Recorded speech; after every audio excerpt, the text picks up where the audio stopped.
We'll see how this works. Since 2007, when it turned from the games to WrestleKingdom, it has become the standard bearer for all things professional wrestling and has broken standards for storytelling, moments, shockers, and memorable things as we know it. We are just a mere few hours away, folks, for it is January 3rd, and you know what that means. We are on the verge to the start of pro wrestling in 2021 as we come here to celebrate, discuss, and analyze everything that is WrestleKingdom. Hello, everybody. Konnichiwa. Good evening, good morning to you all whenever you may watch this, whether on demand or live right now. My name is Noah Foster, and I am a simple man and a lifelong fan of wrestling. And welcome to my first video of 2021 under what I'm officially ushering in my YouTube channel as Simple Man Studios.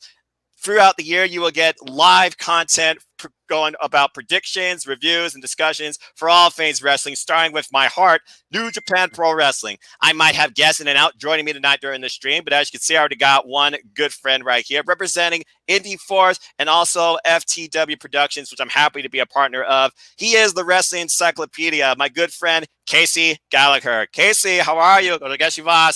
We are only a few hours away from WrestleKingdom. Yes. How are you, sir? Yes, konbanwa, ladies and gentlemen. Arigato ne Noah for having me on here. I am fantastic right now. I am hyped as shit. WrestleKingdom is upon us once more. Let's go. Hey, you're damn right. I mean, enough said. That's right, folks. We are here tonight to discuss WrestleKingdom 15 in full, as we will be going through our own way that we believe that this event will go down, giving you discussions and predictions for the entire two-night spectacle. And again, this is in a conglomeration with many partners I'm happy to have worked with in 2020 and look forward to continue it 2021. So please follow all my friends and their affiliated platforms. The links for all of them will be in the description down below. With that being said, again, we are here to discuss WrestleKingdom 15, and we are all also here, part of a family I started with some friends called Team NJPW. So good luck to everybody as you see what factions we are backing up for the year 2021. I don't go against the king of pro wrestling. Speaking of which, what a perfect start, as we are going to, of course, discuss WrestleKingdom's opening bout before the main bell, as we have a KLPW Ramble. If you haven't already, I also encourage you. I will be hosting wrestling predictions leagues throughout the entire year 2021. So come and join my NJPW explorations for all the big events this year. You still have time as we're mere hours away. Again, the first day, it goes down January 4th. Darn you, West Coasters, who will literally get it tonight, 11 p.m. Pacific time, 2 a.m. Eastern Standard Time, and 7 a.m. Grand Meridian time. With that being said, let's just go ahead and get right into discussions. Hello again to everybody out there watching or who's in the chat. Or again, whenever you watch this, hey, love to have you. All right, so our first match, it's bringing back, again, a tradition. And again, January 5th, all you got to think about is Jay White. Will he leave the night with the double go? We'll wait and see. Our first match is actually going to occur again before the actual main show starts. It is called a New Japan Ramble. It has been a tradition at WrestleKingdom, pretty much put on hold for the last couple of years, as we, of course, now have this new title brought to us by Rainmaker Kazuchika Okada. He brought in this new forum called KLPW, which basically tries to kind of change up what you think about when it comes to New Japan Pro Wrestling, where the fans get a way to dictate what sort of wrestling we see from the competitors. In 2020, it started off with a four-way at Jingu Stadium after the four men qualified in various matches. The most memorable match from that, of course, was Sonata versus Show and submissions. But we also had El Desperado versus Toshi Kojima, who challenged each other with no finishers. We also had Yujiro Takahashi take on Okada in a 3-on-1 handicap match, which, let's be honest, there was no way Yujiro was winning that. And then, of course, you have the guy that gave me the most anxiety in 2020, freaking Yano, who freaking won his way in after being Bushi in a match where you only had to get a 2-pinfall count win. We fast forward to Jingu Stadium, and via a low blow, it is, of course, that guy, freaking Yano, who gets the win and becomes the preliminary KLPW 2020 champion. He then goes on to successfully defend this against Zack Sabre Jr. and Bad Luck Fale, and, of course, respectable matches of his own crazy design, including body slamming Bad Luck Fale with the help of a bag of concrete and a low blow. Now we have a completely unknown field of 22 people who are going to go in at time intervals. I don't remember whether it's 1 minute or 2 minutes that are going to be involved in this. And the top four, the last four remaining in the ring, will face off January 5th. So first off, Casey, give me your thoughts on what you thought of KLPW's 2020 introduction into New Japan. I say it's a long time coming. The G1 Climax has been the standard bearer for non-champion and sometimes even title holders in New Japan Pro Wrestling. It has been pretty much the most sought after accolade that isn't a title in New Japan Pro Wrestling for the past 3 decades. God bless this tournament for lasting that long. And I honestly think we've needed something like this as not necessarily an alternative to the G1 Climax, but just something to give those who didn't do so well in that tournament something else to go for. So good on Okada for bringing this in. Yeah, but of course he didn't win it. It's been a weird 2020 for Okada, and we'll get more into that later. So with that being said, who are you expecting to see in this Ramble? If you could figure out a field of 4 to challenge each other January 5th, who would they be? And for each one, you're correct. Of course, you would get a 1 point on predictions league. But who do you want to see in the 4? Well, I would be remiss if I did not mention freaking Yano-san. Imagine that 2-time winner. fair enough. Fair enough. But I would also love to see some names. I would love to see a couple of the young lions that are on the come up. Gabriel Kidd is a name that comes to mind. He impressed me quite a bit with his matches in the G1 Climax, and I feel like he's got a bright future in front of him if he continues on this path.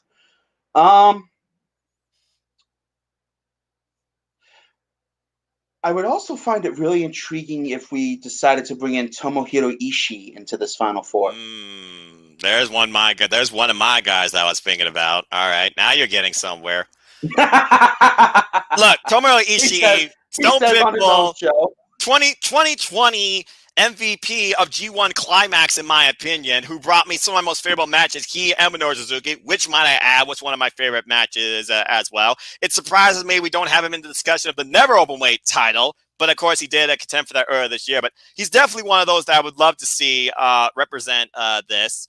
When I think about another name, too, to coincide with a couple you thought of, I'm going to also kind of make it open weight and really put in another name out there. I'm going to say Sho. Sho has really stepped up since unfortunate circumstances had to, of course, vacate the IWGP Junior Heavyweight Tag Team Champions due to Yo's injury. And he garnered Tomohiro Ishii's respect. He's been representing Chaos. He broke out in the New Japan Cup, beating his rival Shingo Takagi, I might add. He's contended for the never openweight title. I can honestly see Sho maybe standing as one of the top 4. Now, when I think about people that could potentially be in this that could surprise us, we did have the rise of a new brand this year in NJPW Strong, and a lot of promising, hungry talent has come to this forum as well, made it their own. Now, whether or not they've been in quarantine the last 2 weeks, waiting in Japan to be a part of even just this, your guess is as good as mine. And shout out to the Cleaver Con Andrew, who showed up this forum. Good to see you, sir. Please follow his YouTube channel, folks. But yeah, that's just one name right there that I was thinking about.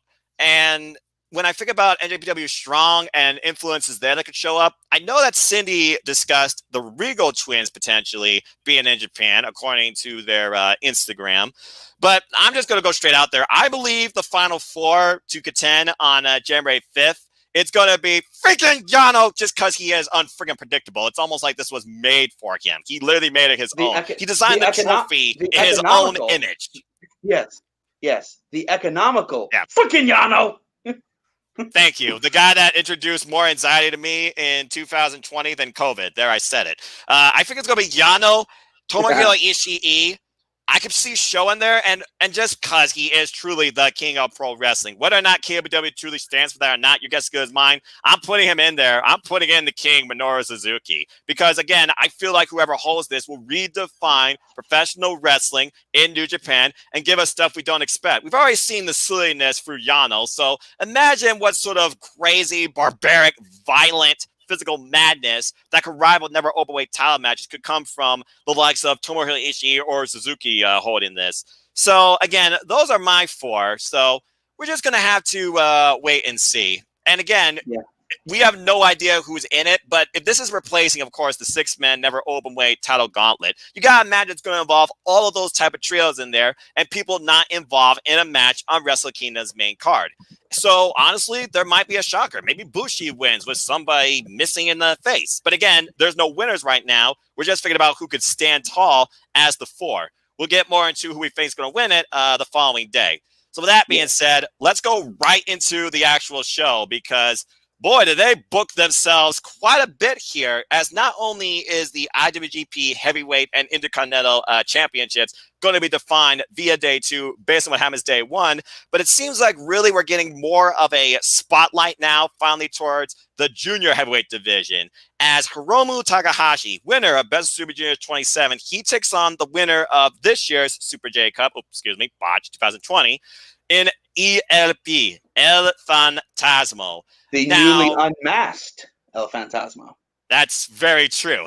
Now, before we get too deep into this match, yes, we may want to head back in. I just got word 1 or 2 of my colleagues from the Indie Force may be coming on, and they're a little bit confused on how the predictions for the Rambo are working. Oh, okay. Well, that's fine. I have no problem revisiting anything. And again, this is an open forum for those that I gave the invitation to, and they can come and go as they please. I just want to bring people together for a fun pre-Wrestle Kingdom chat because, again, we're fans of New Japan Pro Wrestling. But for now, we'll continue on the schedule. I have no problem with that. So give me your thoughts on this match as, again, Hiromu, he's literally risking his chance to regain, potentially, the IWGP Junior Heavyweight Championship. If ELP wins, we got an all-Bullet Club affair come January 5th. Give me your thoughts on this match. Hiromu Takahashi has been on the run of a lifetime since since the end of the G1 Climax. He has carved a swath, if you will, through the Junior Heavyweight division, at least from what I've been able to see. Again, mail carrier, I don't get a whole lot of time to watch New Japan. That's fair. But that being said, El Fantasmo garnered a buttload of heat for himself with his unmasking at the main event of Best of the Super Juniors / World Tag League earlier in December. Mm-hmm. So this... I really see this as sort of an even playing field because both these men can go. We may very well be looking at a time limit draw here, but I don't. Oh God! But I don't know that New Japan likes to do that sort of finish that often, viable though it is for moving a storyline such as this forward. That's fair. I gotta go. I gotta go with the time bomb. You're gonna go with the time bomb? All right. I have to give it to the time bomb.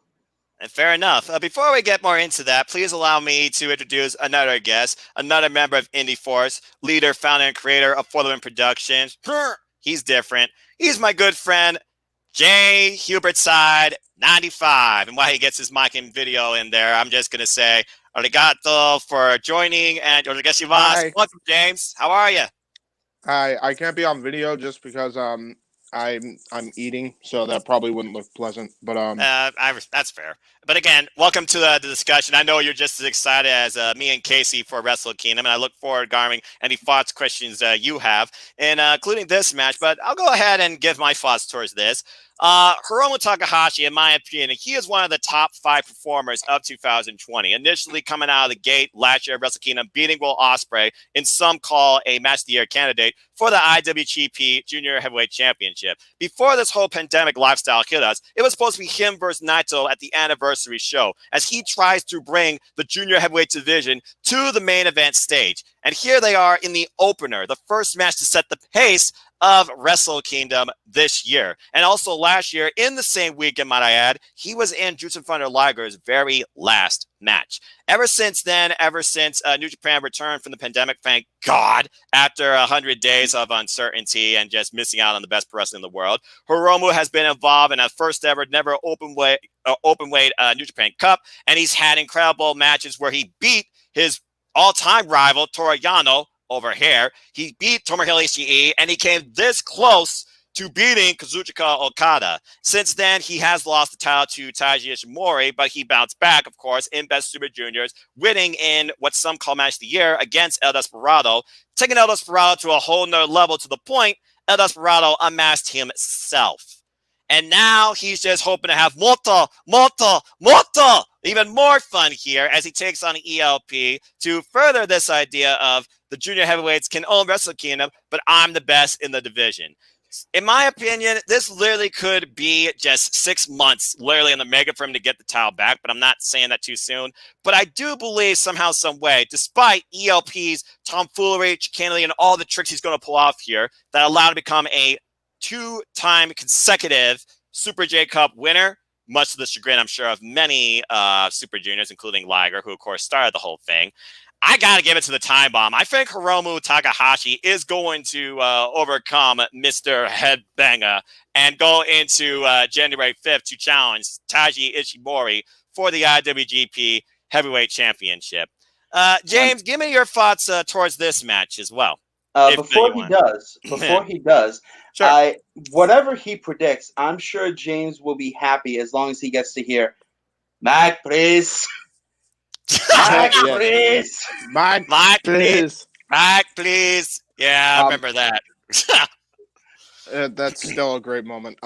Speaking of great moments, yeah, for the reasons, for the sole reason of that emotional falling down after he won the the Super J Cup, no doubt in my mind, Tanahashi's on a roll.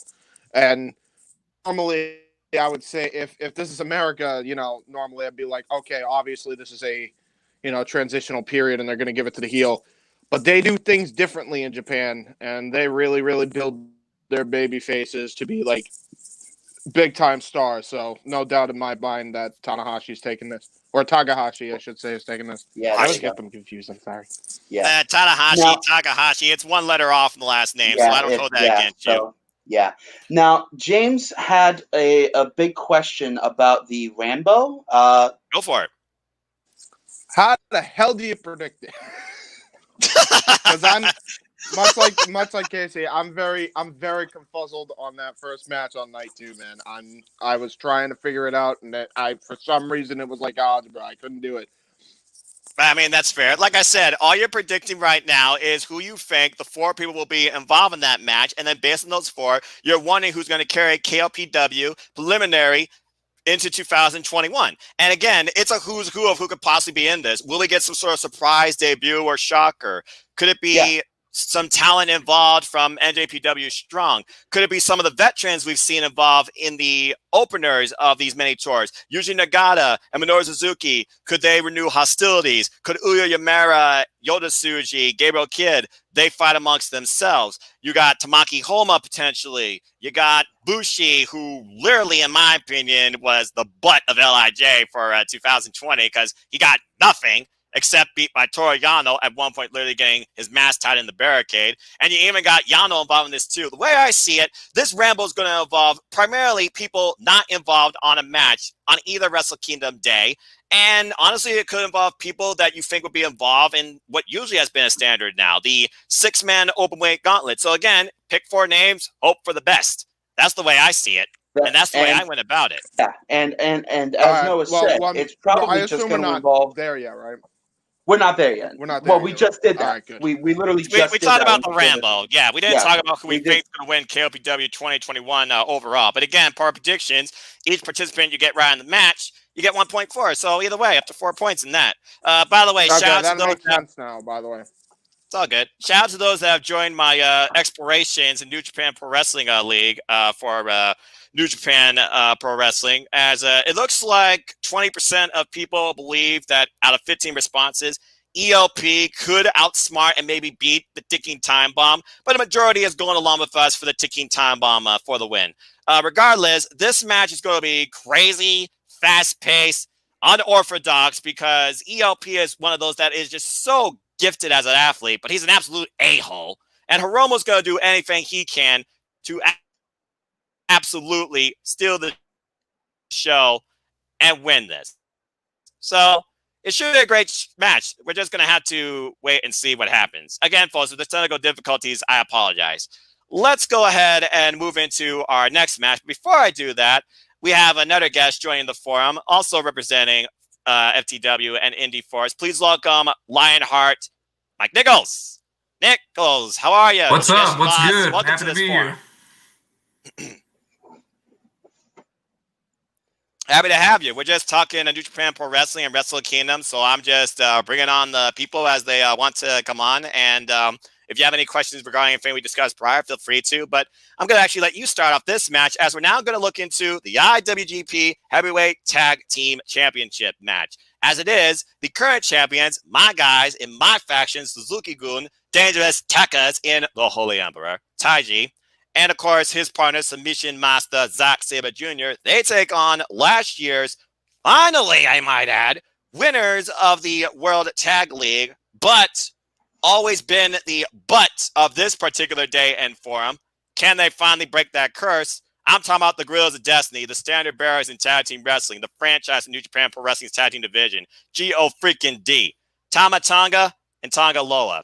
Statistics have shown that these titles have now changed hands consecutively for 7 years in a row, but also G.O.D. has not won at Wrestle Kingdom yet. And for the last 3 times they've entered in as champions, they've lost every time.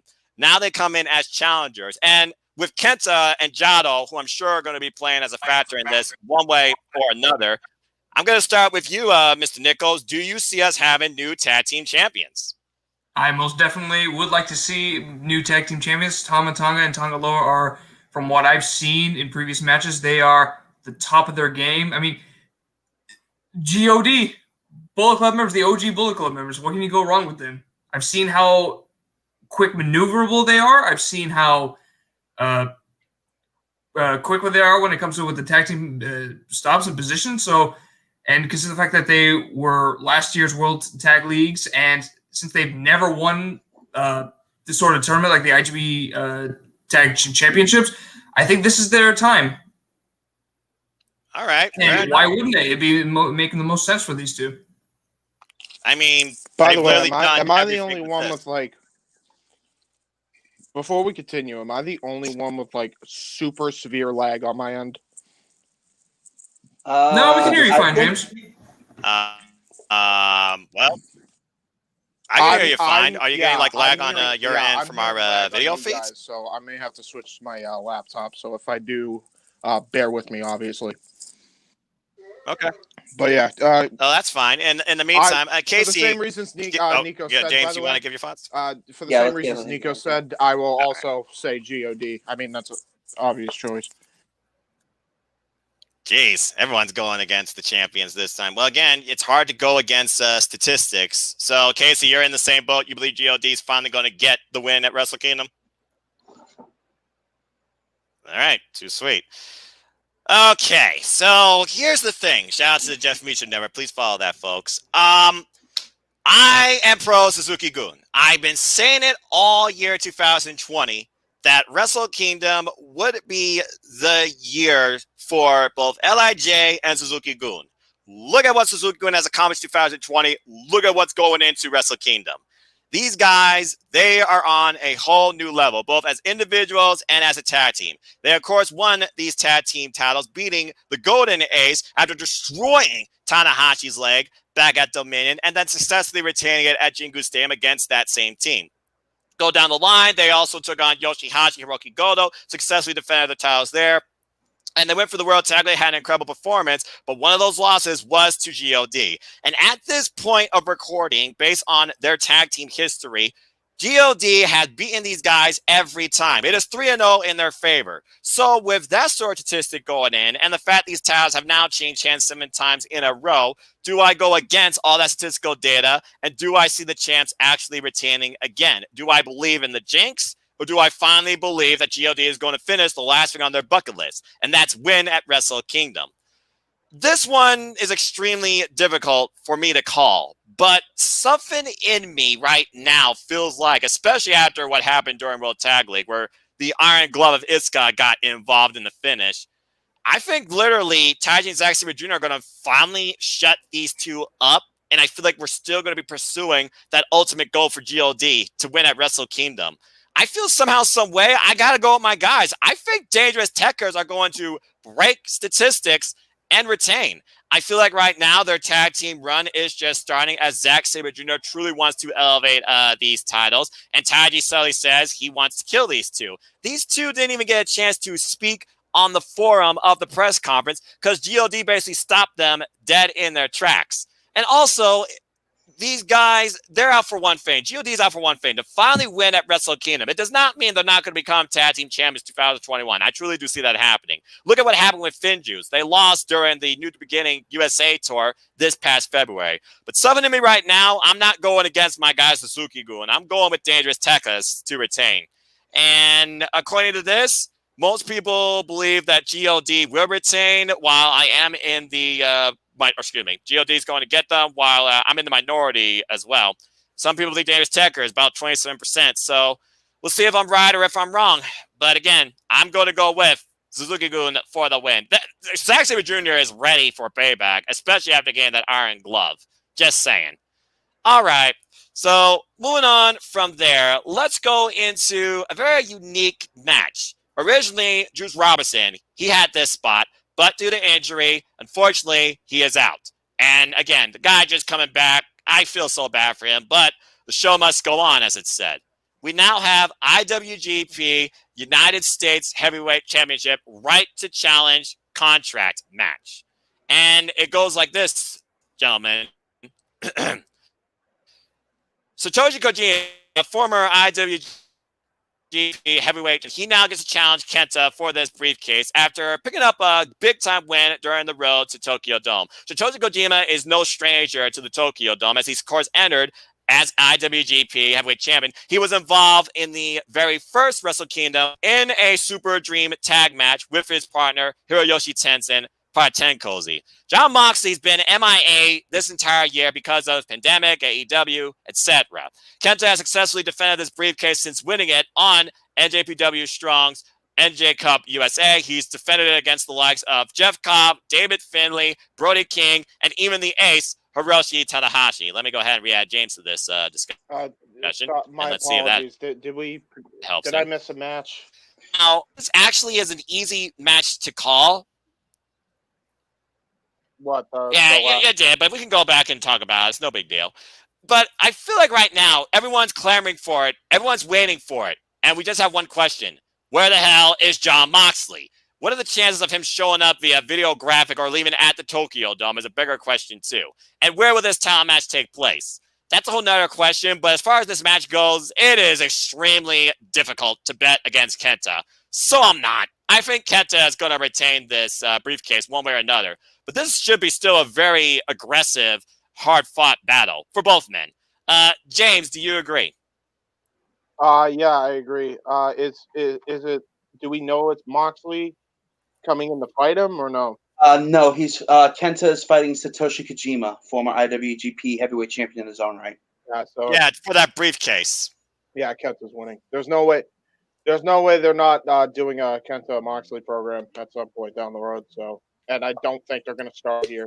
I think, if anything, that's going to be one of my picks for the second or the first match on the second night. Interesting. All right. Casey, what's your thoughts regarding this? Do you see Jon Moxley even showing up after this match to maybe challenge the winner finally to defend his title as early as maybe New Year's Dash, if not a New Beginning? I think about it, back at the New Beginning, we originally were going to get Zack Sabre Jr. challenging Jon Moxley or going after the United States Championship. That got totally tossed to the wayside. But regardless, do you see Kenta, one way or another, still going after Jon Moxley with this briefcase in tow? I will say this. The biggest reason Jon Moxley has not been seen in Japan is really because of the pandemic. Mm-hmm. Were it not for COVID-19, AEW would absolutely allow Jon Moxley to work with New Japan, and they would be able to figure out schedule balancing so that he could fulfill his commitments, both as an AEW contracted talent and as the IWGP United States champion. That being said, I have all the respect in the world for Kojima-san, but as far as the results, I have 3 simple words. Go to sleep. GTS. Enough said. Nichols, anything else to add to this? I still think Kenta's going to eat a lariato, but somehow he's going to survive it. He will. He will eat as many lariatos as he needs to, but he has to walk out of there with that briefcase. He is too hot now to drop that briefcase to anybody. Fair enough. By the way, go ahead. For the record, boys, this setup cool. We need to invest in this in the future. Oh yeah, StreamYard. Yeah, I've been messing around with stuff, and yeah, I like this form. This is pretty fun. Nichols, anything further to add to this match regarding Kenta and this briefcase? And let's try and be a little bit ambitious here. In defeat, supposedly, but even though it seems more like a certainty according to everybody, what do you see next for Satoshi Kojima? I'm pretty sure that this is actually a really difficult one because I don't normally keep up with him, but as far as the match will go for between Kenta, I think Kenta will retain, and I think there's going to be a little wink to what might happen with Moxley if he decides to come down the road to Japan, because of course what Casey said with the whole pandemic thing, and not to mention of his duty as a father too, which is pretty much the reason why he was kept off screen. To remember. Yeah, so chances of him showing up, it's a slim chance, but it could be a wink to it. If he does show up, you can guarantee I'll mark the hell out. But I'm not gonna blame you. I think all of us would do the same thing, Casey. You and the entire internet would break. It's like when Minoru Suzuki came out to challenge Jon Moxley literally last year at WrestleKingdom after he successfully defended against Juice Robinson. The internet broke, including me. But yeah, we're all unanimous here, including everybody in the Explorations League. I'm sorry, but nobody thinks Kojima is going to win this briefcase. But it's still going to be a very powerful, never open weight level battle that Kenta is in for. So Kenta, good luck. If I know Satoshi Kojima at all, he is a hard hitter from the end of the Inoki era. He does not mess around in the ring. Strong style personified, even at this advanced age, is Satoshi Kojima. Shinsuke Nakamura would be proud of this man. Oh, absolutely. Couldn't agree more. I was recently watching Shinsuke Nakamura versus. So there you go. All right. Let's go ahead and continue on through our day one as we have a special singles match. Are we on the verge of the rise of an empire? It is the Great Khan's WrestleKingdom debut against the guy that owns basically that lease on this event and this venue. The ace of New Japan, Hiroshi Tanahashi. Okay, let's go ahead and think about this. Hiroshi Tanahashi, he has not had the best 2020, but it is this adversity where it comes to his own physical well-being and his win-loss statistics that pushes and drives the man. And when it comes to Wrestle Kingdom, he is a whole different animal, as he has owned this event. He started off the year facing Le Champion Chris Jericho to potentially break the barriers of the wrestling industry, lost, tapped out to the man. He and Kota Ibushi, they formed a tag team. They became tag team champions. But again, Dangerous Tekkas, they lost those titles to them. And it seemed like for a while, Dangerous Techers and everybody aside, and Suzuki-gun and a lot of people across basically NJPW are like, the ace needs to be moved to the side, let the others come in, your time has passed. And this is what Great O'Khan is basically personifying now, is he feels like he's going to humble this man and turn him into his own like lapdog that will basically kneel at his feet. This Dominator that came in out of nowhere, Great O'Khan, to help Will Ospreay basically beat Okada in the G1, and has basically been unstoppable since, except for the loss to Okada. Every which chance they got, including their time during the World Tag League when the Ace teamed with Hanare, and Hanare, of course, was a thing, they tried to destroy the Ace's leg. But in the end, the Ace, he is just going to withstand this adversity, and he's going to go into this for the fight of his life. We know you don't bet against the Ace. You don't count him out. Ever. This is the guy that helped New Japan Pro Wrestling out of the dark ages, literally to the point where we have it at now. Okay? So this one is very difficult for me because what do? Do you make the Empire look strong here where everybody I might add is involved, and this is the first of those few men that are involved in this? Do you give the Dominator his first victory at Wrestle Kingdom? Do you have the Ace lose 2 Wrestle Kingdoms back to back?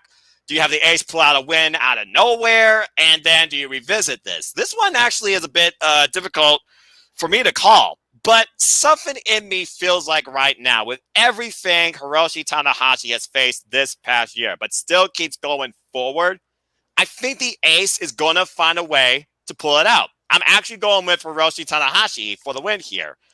And again, Great O'Khan, he will be shocked, but I feel like this will not be the last time these two meet each other in the ring. But as far as Wrestle Kingdom, I'm not betting against the Ace this year. I'm going with Hiroshi Tanahashi. Lionheart, what's your thoughts on this? Honestly, I really want to give Great O'Khan a chance just because of this gimmick of how he needs to win for the Empire. And I thought, oh, it's so corny, but it's so good. But Tanahashi, it works. Again, it not works. His best year of 2020. And there could be an ace up his sleeve at Wrestle Kingdom, but I see what you did there. Puns. But when it comes down the line, honestly, I'm gonna mix it up. I will actually give Great O'Khan a chance for this. As much as I admire what's going on between these two, I really would like to see what Great O'Khan's abilities can do to, master or at least get in the mindset of Tanahashi. Like, is he formidable?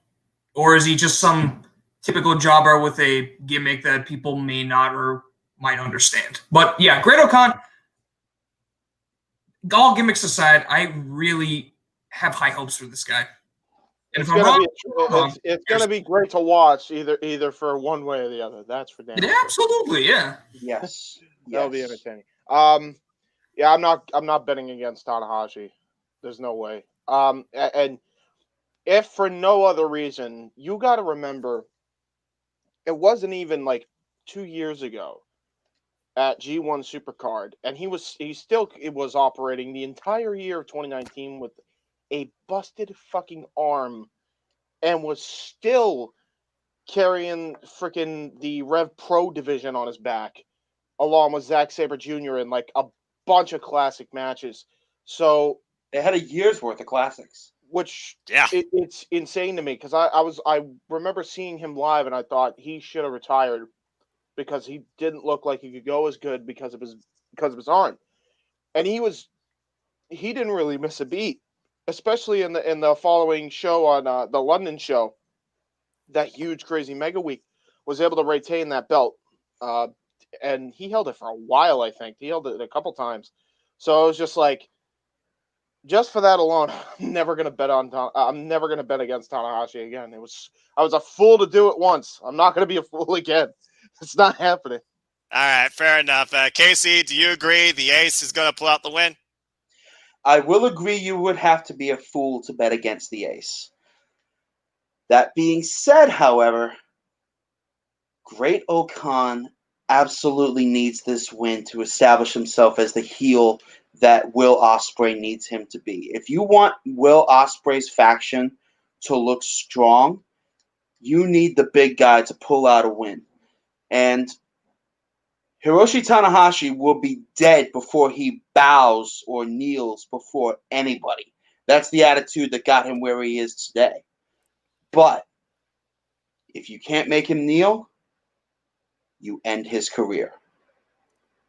I think that is what Great Khan is out to do come Wrestle Kingdom.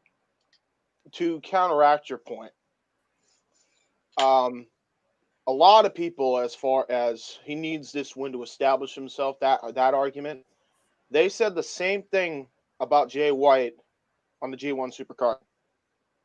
I argue since that match, he's never looked stronger. And he lost to Okada. He lost the belt back to Okada that night. That's right. So you can make the argument that if Okan is as good as he says he is, there's no question in my mind that he'll definitely elevate after this, I think.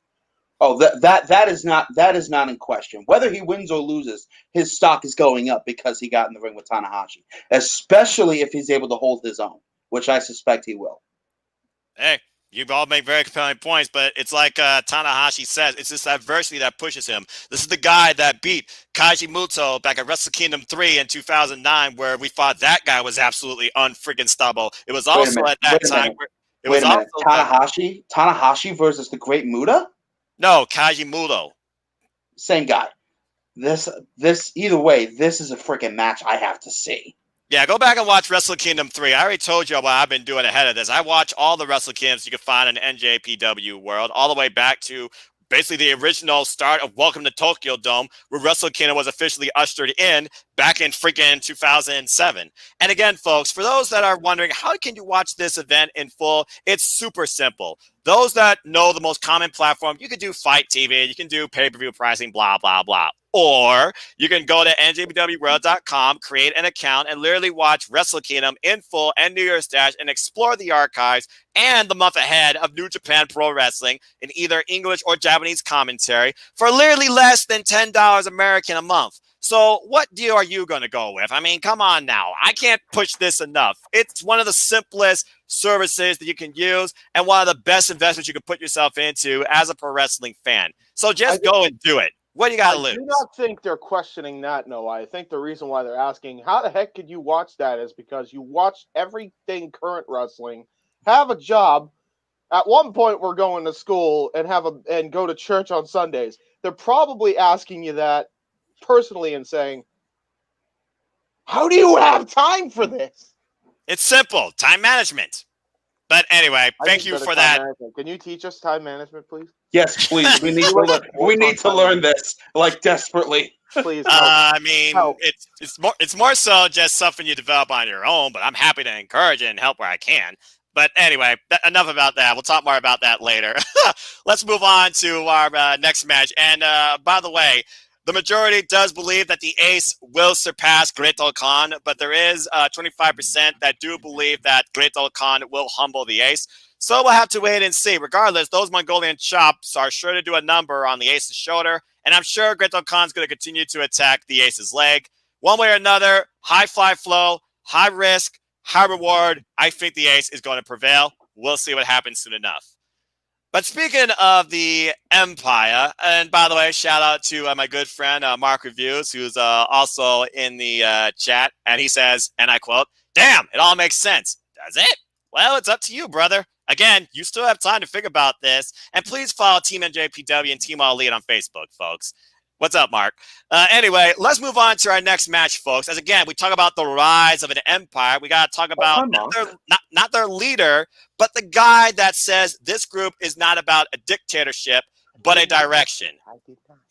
Will Ospreay takes on the Rainmaker, Kazuchika Okada, in a special singles match. And this all stems back to literally Ospreay causing Okada, well, basically the G1, and the Empire was formed. To think, this young brash, now known as the Commonwealth Kingpin, he came in on the scene to New Japan Pro Wrestling via Kazuchika Okada after the match in Rev Pro and became a part of Chaos now for the last 5 years. They faced had the match and moment of his life against Kota Ibushi at Wrestle Kingdom 13, was it? That is correct. When he won the Never Openweight Championship in the and went opener. Ultra Instinct on Kota Ibushi. Yeah, That to is the point a that he could trust meme. him. That is That's a the meme term to we're this calling it day. now. All right. We're going to make sure that term is coined by Casey, so duly noted. But anyway, Ospreay and Okada, they faced each other at least on 3 other occasions, including at anniversary shows and during the G1. Ospreay has now overcome Okada once at the G1 with help of Great Khan, and the Empire was formed, as well as the introduction to New Japan Pro Wrestling of one Bea Priestley. And I know Bea Priestley is likely going to be involved in this match somehow at ringside. Now, according to the interview I read on NJPW1972.com, he believes that Okada was holding him back. Okada is not the same man he also once was too, since losing these titles. Okada is still underestimating him, it seems, to this day. When he talks about this match, he's already talking about IWGP Heavyweight Championship matches. This could be Will Ospreay's true breakout moment, his biggest win to date. Or it could be the reinvention again of the Rainmaker. And do we finally get the classic Okada, that main event of the Tokyo Dome here, who says, you want to talk about this match? Just think about the matches I've had for the IWGP heavyweight title and matches I've come in as champion too. With this emergence of a heel turn, though, it feels like Will Ospreay, he's in a spot right now where he not only can win this, he needs to win this. And why he says there's no leader, he created this group called the Empire. I feel he needs to lead by example.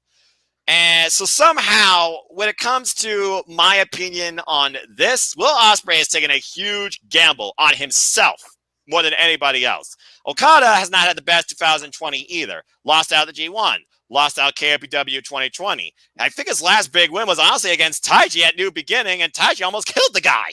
But Okada claims, he's young, cocky, he's arrogant. He sees a lot of himself in Ospreay. So I expect this to be a really good match, but something in me right now feels like, especially what happened with him last year, I think Okada needs to win here. I'm going with Okada on this. While I feel this Empire group has a ton of potential to rule 2021, it's not like they need all the wins at WrestleKingdom. WrestleKingdom is where they set themselves up to be a very viable threat to everybody in New Japan. And while Ospreay has aspirations for more gold, keep in mind he is also still British heavyweight champion. He's not even risking the title here. And honestly, a loss to Okada, he might ask for this match again and put that title on the line. It might take him and Okada in different directions. So right now for 2021, I'm going to say that Okada pulls out the win here one way or another, only if he doesn't rely on that stupid Cobra Clutch money clip submission. The only way he wins this is via Rainmaker, as he tried to put on that money clip on Ospreay, and of course the Empire prevented that from happening during Road to Tokyo Dome. But again, right now, Okada needs a win back badly. And it starts, I think, here. I'm going with Okada for the win. Casey, your thoughts on this match? You pretty much summarized it all for me. Well, don't know about that, Mark. Fair, I will say this. I will say this. Give Will Ospreay credit for doing the one thing nobody thought anybody else could do besides maybe Kenny Omega for Kazuchika Okada's entire career. Will Ospreay is in Kazuchika Okada's head. Oh, yeah.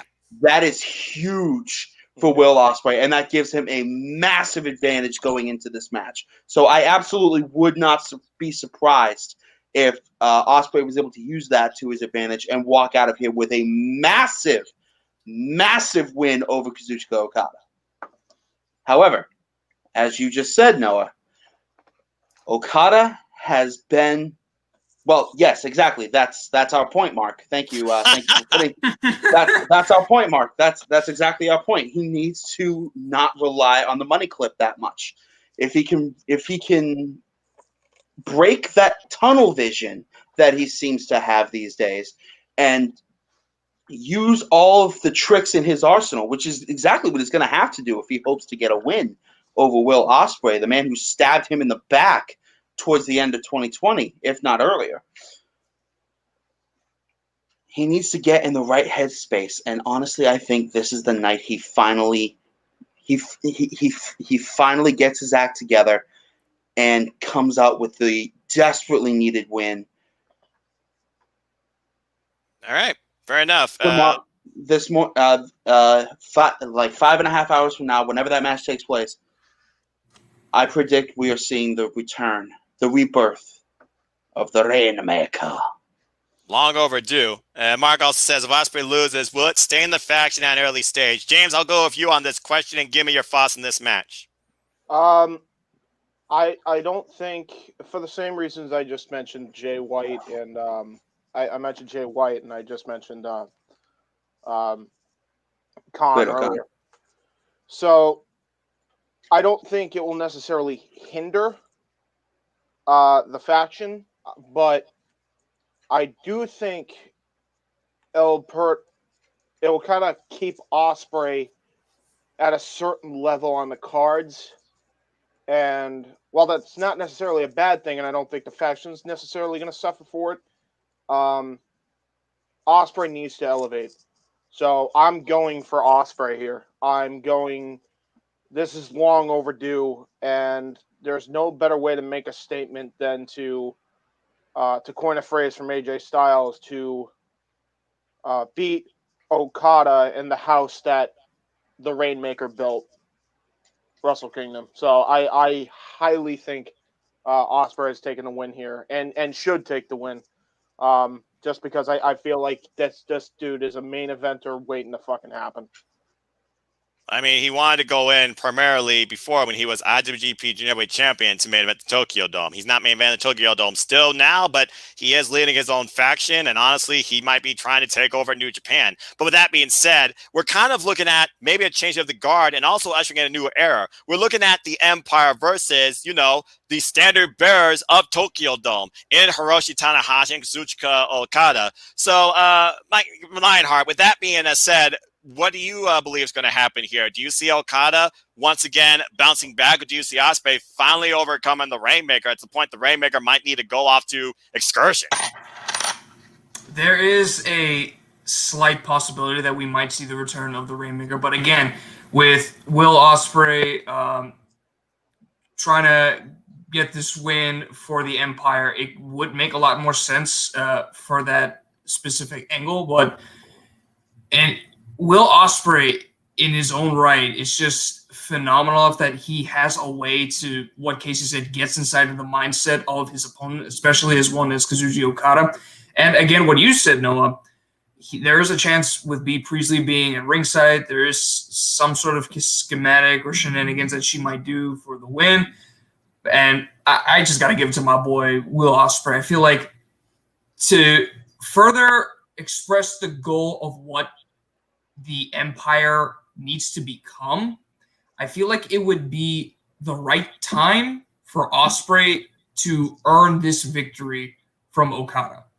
Yeah. Well, one thing we can absolutely say for certain: this may be the first time these two are meeting face to face in a ring against each other.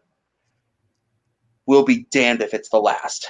Yeah, I agree with that. And at WrestleKingdom, nonetheless. Again, these two have faced each other before in the ring, but this is the first time now they're going one-on-one at WrestleKingdom. That's a whole new level of pressure. Now, can Ospreay step up to that against Okada? Again, like you said, he did against Kota Ibushi in the opener, but do you compare Kota Ibushi and Okada the same way? I don't think you do. No, you really don't. You're kind of comparing apples to oranges there. Here's a question for you, though. Here's a really interesting question for you. Go for it. If, say, Ospreay does win, and Okada does go on excursion, Tony Khan's already given Chris Jericho, Jon Moxley, and has even let them keep Jeff Cobb. Is Kazuchika Okada the trade-off for an AEW Dynamite appearance and a possible program down the line? I would definitely not be interested. It's a possibility. Hopefully. It's definitely a possibility. Think of this. All Out, Omega, Okada. For the fifth time? Title. For the fifth time? Fifth time. Think of it. There's a huge possibility here if Ospreay beats him. Serious. Again, dude, with what happened in 2020, with AEW and Yeah, Impact basically being the anything's thing. possible, good and bad. Anything is possible in the world of professional wrestling right now, and we gotta keep And that in unlike mind. certain companies that live by that motto, All right. that, my friends, is the truth. Yes. Yeah, the truth will set you free. But again, we're not here to blast anything. But I get what you're saying. It's already happening. Relax, you two. Relax. Majority, by the way, believes that Will Ospreay will overcome Okada. Again, the only reason I went with Okada is because I believe this is finally the time we get that Rainmaker back. Because Okada right now, he's basically beating himself up. He has said in interviews and himself, he believes that people are disappointed in the main event scene because he's not there in it. Okay, well, who are these people and who do you blame for that? Are you basically talking about yourself? Or do you feel like right now the people have gone against you and that's who you're blaming for your faults? Again, Okada right now, he's at a crossroads of his career because he's in a spot that he is not used to for several years. Again, he was the leader of the company. He led as champion. Now he's coming in as challenger and maybe underdog against, honestly, Will Ospreay. All right, that's a random thing. One of the greatest aerial fighters in the history of professional wrestling. That's true. But every time that man goes up to the top rope, it's art in motion. Yep. Enough said. I mean, we saw what happened with Hiromu and Ospreay. Enough said. All right. Well, talking about the main event scene, let's go ahead and look at what is our conclusion to day one. And God help this man's neck. They both say it's just fun to wrestle each other. Well, it doesn't get bigger than this. And James, I'm starting with you just because of that reaction. And you also have seen these two live. That's right, gentlemen. Once again, it is Tetsuya Naito versus Kota Ibushi. But boy, have things changed. Tetsuya Naito now enters in as champion. Double champion. First time ever in his career entering in as the main event guy, the champion at WrestleKingdom. Against, of all people, he's come to really respect, he says, who has really matured in one Kota Ibushi. This is the start to what I've been saying for the last several months. Our double gold story here. One man, his hubris could be his downfall. Has unbelievable pride in himself and what he believes he can do as double champion and what he wants to do as double champion. One man, he has passion. He wants to get both these titles to the same level in the name of his gods and surpass them, become God with capital G. And then, of course, we have the third man who came in here with a plan, and he's just watching on, saying that the ultimate prize is not the two titles here, but coming after me January 5th. So, James, you're first. I come to you. Who leaves night one of Wrestle Kingdom as double champion to take on Jay White? Is it Kota Ibushi's one-year story of redemption in the making? Or does Tetsuya Naito continue what he started last year, this time as champion, and leaves as double champion heading into night two? Who takes the conclusion of day one? I think the ring wins. The ring and the fans win. The ring and the fans win. Fair enough. I agree on both those points. Hey, listen. It's going to be a good match. But don't say the fans win, okay? The fans are going to be freaking horrified. I was there live. The only thing you and I have to say is, Kota, please protect your neck. Please. No, both of them. They're both terrible to their own necks. Didn't they both have neck injuries? At some degree, yes. Oh my God, they're gonna do apron neck spots and Germans standing outside, and they're gonna take freaking crumpled heap spots on their shoulder blades. It's gonna look sad, and they're gonna break their necks. Dude, these two like wrestling each other. In one of these matches. These two like each other. They have a new respect for one another. Okay, they appreciate. But Kota Ibushi said he's going in here to win. And Naito says, I like wrestling Kota Ibushi. It's fun. I've seen him really mature since stepping out of the shadows. Hey, I'm just going off what he said. Kill each other in the middle of the ring, or I'm sorry, on the apron. Okay, let's not focus on what you think's going to happen on the apron, okay? Let's focus on what we think's going to be at the conclusion here. Calm down and give me your thoughts on is going to happen. Give me your thoughts on who you think leads with the double goal. Remember, Kota Ibushi, this is the same spot. He entered in as challenger, but this time, does he come out the winner? Well, yeah, I think Kota. It's Kota's time. Not to say that it won't be Naito's time in the future, but I think it's now or never for Ibushi. I don't think he gets another chance. Again, we keep thinking Naito's hubris could be his downfall, but Naito says he would not be doing this if he wasn't confident in himself that not only could he beat Kota Ibushi, but he could also beat Jay White night 2. Is that the story being told here? We're going to have to wait and see. Casey, your thoughts on this match? Who's going into night 2 as double champion? Lord have mercy on their souls. Yeah, right. Who's going into night 2 as a champion is a cripple. Fair enough. I don't even joke about that. I'm actually afraid.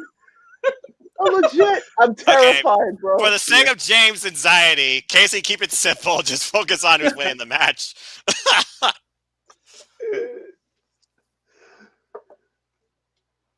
It's time for a man to become God. Capital G. Golden Star. Okay. And the fake. Golden Star. And the fake. He won the G1, but he's also the first person to lose the freaking briefcase on his way to WrestleKingdom. How much more, devastation, disappointment can one man bear over a year? From the highs of highs to the lows of lows, this truly could be all nothing for the guy. But again, he is also NJPW for life. He has signed to be with his company for life. With that being said, Lionheart, do you believe New Japan is finally going to lead through Kota Ibushi? Is it Kota Ibushi's time? At least for night 1. For night 1, I was going to suggest the latter, but Casey, based from what you said, God, I have to agree with you. Kota Ibushi has to. He has to, dude. If he has lost this much in the span of months here, after he just had the highest of highs not even too long after, then what was the point? Then that all that buildup will lead to nowhere. It's a Rey Mysterio arc done better. That, by the way, that's for damn sure. To the a road to the title. This is a tremendous underdog story arc. Gato is unbelievable when it comes to this booking. I gotta agree with all of you. I mean, let's think about this. The story of last year's Wrestle Kingdom was one man who truly was going in for all or nothing, to the point we thought if he lost, he was going to go off to an excursion. And we summed that up in one word: Destino. And now we look at this year's Wrestle Kingdom coming up, and we honestly think about... And now Okada looks like he might be going into an excursion and isn't even in the main event. Yeah, exactly. And let me go ahead and get this comment up here. Ibushi is leaving Wrestle Kingdom with the bells. I'm a huge White fan, but Ibushi can't lose 3 matches in a row at the Tokyo Dome. Bingo. It's a very strong point, Millennial, and I completely agree with you. And I'm keeping it simple because I have to believe Kota Ibushi. This is his time. This is his moment. He's going to surpass what other greats have done before him. Not only his 2 gods, Shinsuke Nakamura, Roshi Tanahashi, but his best friend, I might add, no longer there with the company, that finally made it to the top as well. I think he even can surpass Kenny Omega. I got to go with Kota Ibushi. And according to the league, a majority of people believe as well that Kota Ibushi is going to take this. But there's a couple of people that do believe still in Tranquilo will prevail. But the bottom line is this. This match is going to leave us something to remember. Can it surpass what Kota and Okada did, though? That's the question. That is the question. And I will say this in defense of the Naito supporters. Kota Ibushi, for all his grace and poise in the ring, when shit gets real, he is known to be a bit of a hothead. And if anybody can take advantage of that, tranquilo, hombre. Hasinayo.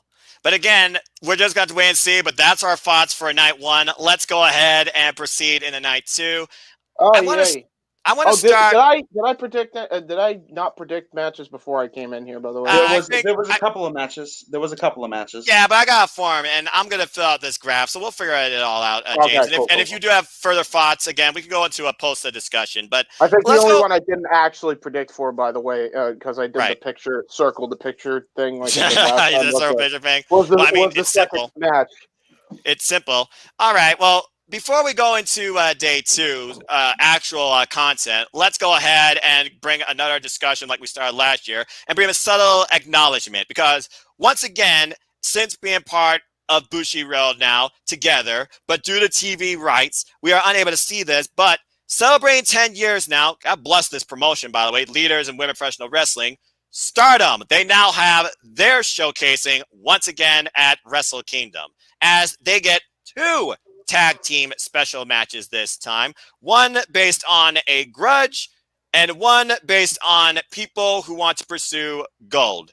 Now, we can't watch either of these matches, but I will say this. Mayu Utami, to me, she is one of those that I believe is like the ace of Stardom. She's been there since their inauguration and has led by example. She's teaming with somebody that was with her in the same faction, but similar to Ospreay, she decided to go her own way and start her own faction as well. Then this new faction came on the scene, Gilia del Mundo, and Gilia is just freaking phenomenal, has led by example. And on the other side, you got Queen's Quest, with Asume and so many others, including Utami, who just came off a great match with Momo Watabe, successfully defending her title. They take on Maika, Nasupai, and Hamaika in a 6-women's tag.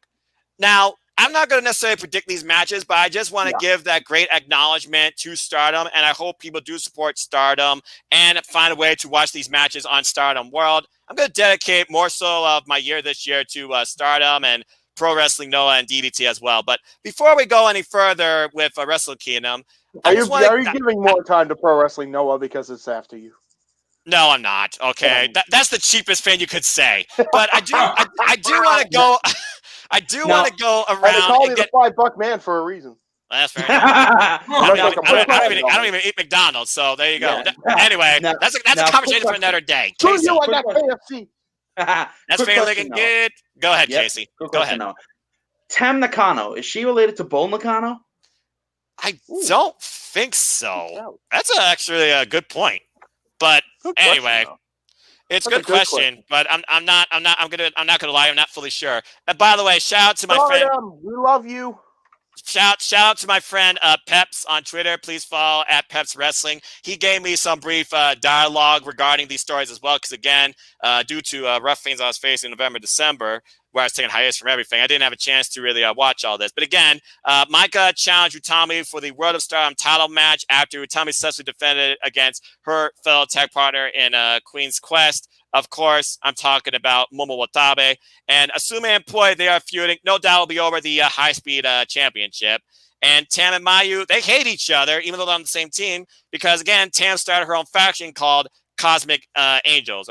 Angels. So before we go any further, I just want to get y'all's thoughts regarding Stardom, women's pro wrestling, and do you hope to see more Stardom content involved in other big event shows, even if we can't see it? Like maybe they should get a match on Dominion. Do you think one day we will see Stardom actually on NJPW World Live? I just want to go around and get people's brief thoughts regarding Stardom's wrestling. And Casey, I'll start with you regarding all that. I absolutely want Stardom to grow and evolve, no pun intended, further in the years to come. They've done amazing work over the past 10 years. I would absolutely love to be able to see their matches on New Japan TV, if not on other promotions around the world. It's crazy. Hint, AEW. Yeah, that's what I'm about to say. With everything that's been happening, a lot of people are, obviously after what happened with AEW Impact, a lot of people are speculating that New Japan and Impact, or New Japan and AEW, they're already working with Impact, or they're all kind of working together in some way along with other promotions. Right. I do see Stardom involved in that as well. And if for no other reason than to supply talent to both New Japan and AEW.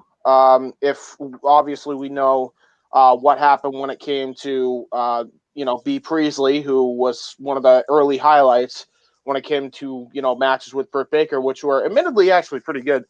And, we've seen that kind of grow over the years. Obviously, I'm sure. Was Hikaru on Stardom? I feel like she was. Yeah, Shida, I believe so. Yeah, Hikaru Shida was once on Stardom, and might I add, Riho, who also has been on Stardom for the last few months, she's no longer on Stardom, and they're saying that she might be back in the States, literally with Hikaru Shida. So Riho might not be that far behind coming back to AEW, which is fine. I will say, just a lot of talent that they could filter in to go from Stardom to the States. They could do similar to what Japan does and send them on excursion, whether it's to AEW or Ring of Honor or Impact, or anywhere really. And it's a big deal, man. It's a real big deal. What's going on when it comes to women's wrestling? I'm actually looking forward to kind of another women's wrestling boom in a way with the partnership of Stardom and Bushiroad. Really looking forward to seeing where it goes. All right, fair enough. Nichols, anything to further add regarding Stardom? It would definitely heighten the potential of them getting into more areas where people would see them more often. Like what Casey said, by evolving more into like New Japan or AEW, probably Impact, it would definitely allow the fans to see their full potential in the work. So it's, like I say, it would be a great step up to see how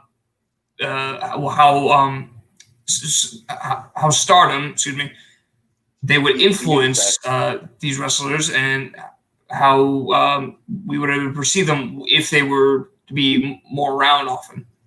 Well, there you go. I mean, think about the mainstays that have gone through Stardom that we've seen across other companies. Myra Tomei, Ring of Honor Women's Champion. Io Shirai was the standard bearer for Stardom for years. Current NXT Women's Champion. Toni Storm, Piper Niven, the list goes on and on. Stardom right there is truly the pinnacle of women's professional wrestling. So I'm very optimistic to what they offer this year. And again, Stardom World is a similar service I subscribe to as well. I hope people will check them out and give them a chance. And I hope for bigger things for Stardom. Happy 10 years, by the way, come 2021. And I'm sure Bea Priestley, working with Oedo Tai, she's going to try and make Stardom her own thing, too. I believe she's a current artist champion. She lost that other title, but because that's why we haven't seen her with a title, actually. But she's doing her own thing as well, Top Ganshin and all that stuff. But again, we'll have to see. James, go ahead on that spot. I have a question. It's about a wrestler from Stardom that came from Stardom, but not really. It's kind of off topic, but it is because Stardom. Is Kari Hojo, do we know the status on Kari Hojo yet, or is she still with WWE? Last I checked, we have no idea what's up for young Kari Hojo, aka Kairi Sane. I'm just saying whether it's in Japan or it's in AEW. I'd love to see a Hikaru Shida and Kari Hojo match, please. You talk about a slugfest. Here's another. You talk about a slugfest. All right. Here's another one. Thunder Rosa versus Kari Hojo. You're being optimistic again. We just started. We just started this year of pro wrestling. We still have a ton of stuff to figure out. I love his excitement. All right. Well, the bottom line is this, though. He's a very excitable young man. And it's good to be excited for wrestling. That's what you should be. It's why I live by the moniker. People just enjoy life and enjoy wrestling. Why pick a side? Why attack somebody else? It's unnecessary, but I digress. And with that being said, Stardom have great tag team matches. Congratulations for getting 2 of them. And I'm sure the fans there in attendance are going to greatly appreciate what they're going to bring. Also, lucky, damn it, lucky. Anyway, let's get back to our regular discussion here. As again, we've only gone halfway through this 2-day spectacle that is the pinnacle. Let's go ahead and figure out what's going to happen. Because again, night 2, it determines it all. One of these 3 men will leave with double gold. And might I add, day 2, it starts 1 hour later than the previous day. So please, folks, set your alarms accordingly. With that being said, let's go into our very first match of night 2. And it goes like this. On night 2, based on who is standing at the end of the New Japan Ramble, those last 4 men will contend in a fatal 4-way to crown the preliminary KOPW 2021 champion.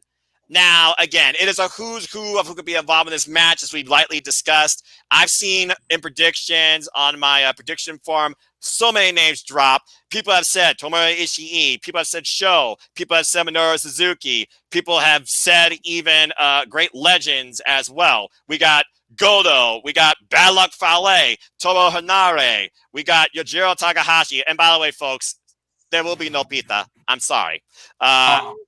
Yeah, I know. We don't get the story of the match, so. But with that being said, what? That's what she does. That's what she does. Dukai also stepped up this past year. He could be a potential contender. That's why people pay attention to her, Noah, in America because of the story. Okay, maybe in America it's a different foundation, but I've already told you how I look at women in wrestling. No, in fairness. And she don't even wrestle, but she would be open to wrestle Miho Abe. I wouldn't mind seeing that. And again, dang it, no Miho Abe either, but I'm going off topic. Bottom line, KOPW 2021. Guys, freaking Yano drove me crazy 2020. Can he get it done again this time under the same circumstances? Does he actually make it to this four-way? I'm just going to ask you straight out. Who do you see leading 2021 as KOPW? Nichols, I'll start with you. Throw out your name.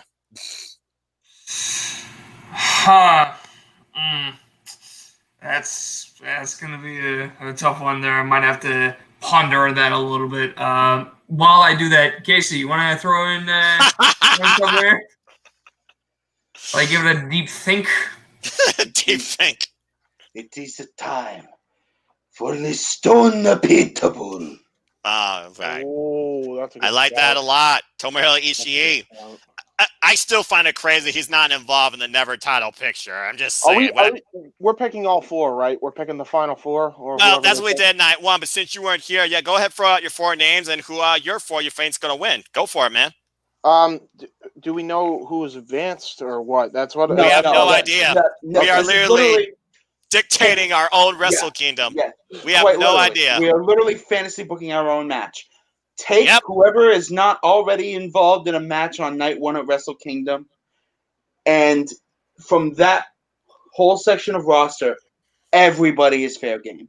Yeah, so give me like two names, and I'll give you two opportunities. So give me two names you think could be KOPW 2021, primary, secondary. Okay. So we only have to pick two winners for this. Okay. It's gonna be Moxley as my secondary. I'm gonna make him my secondary. Wait, what? Yeah. Okay, hold on. Time out here. John Moxley. Why? I think Moxley. Yeah, I think there's a strong chance he comes in. There's a strong chance. I don't know. Maybe not for night two, but I don't know. It's confusing. That's because you don't know who's in it. You just know it's 22 random people. That's what I've been asking. 22 random people start off night one in this ramble. The last four standing, they come into night two, and one of those four men become the champion.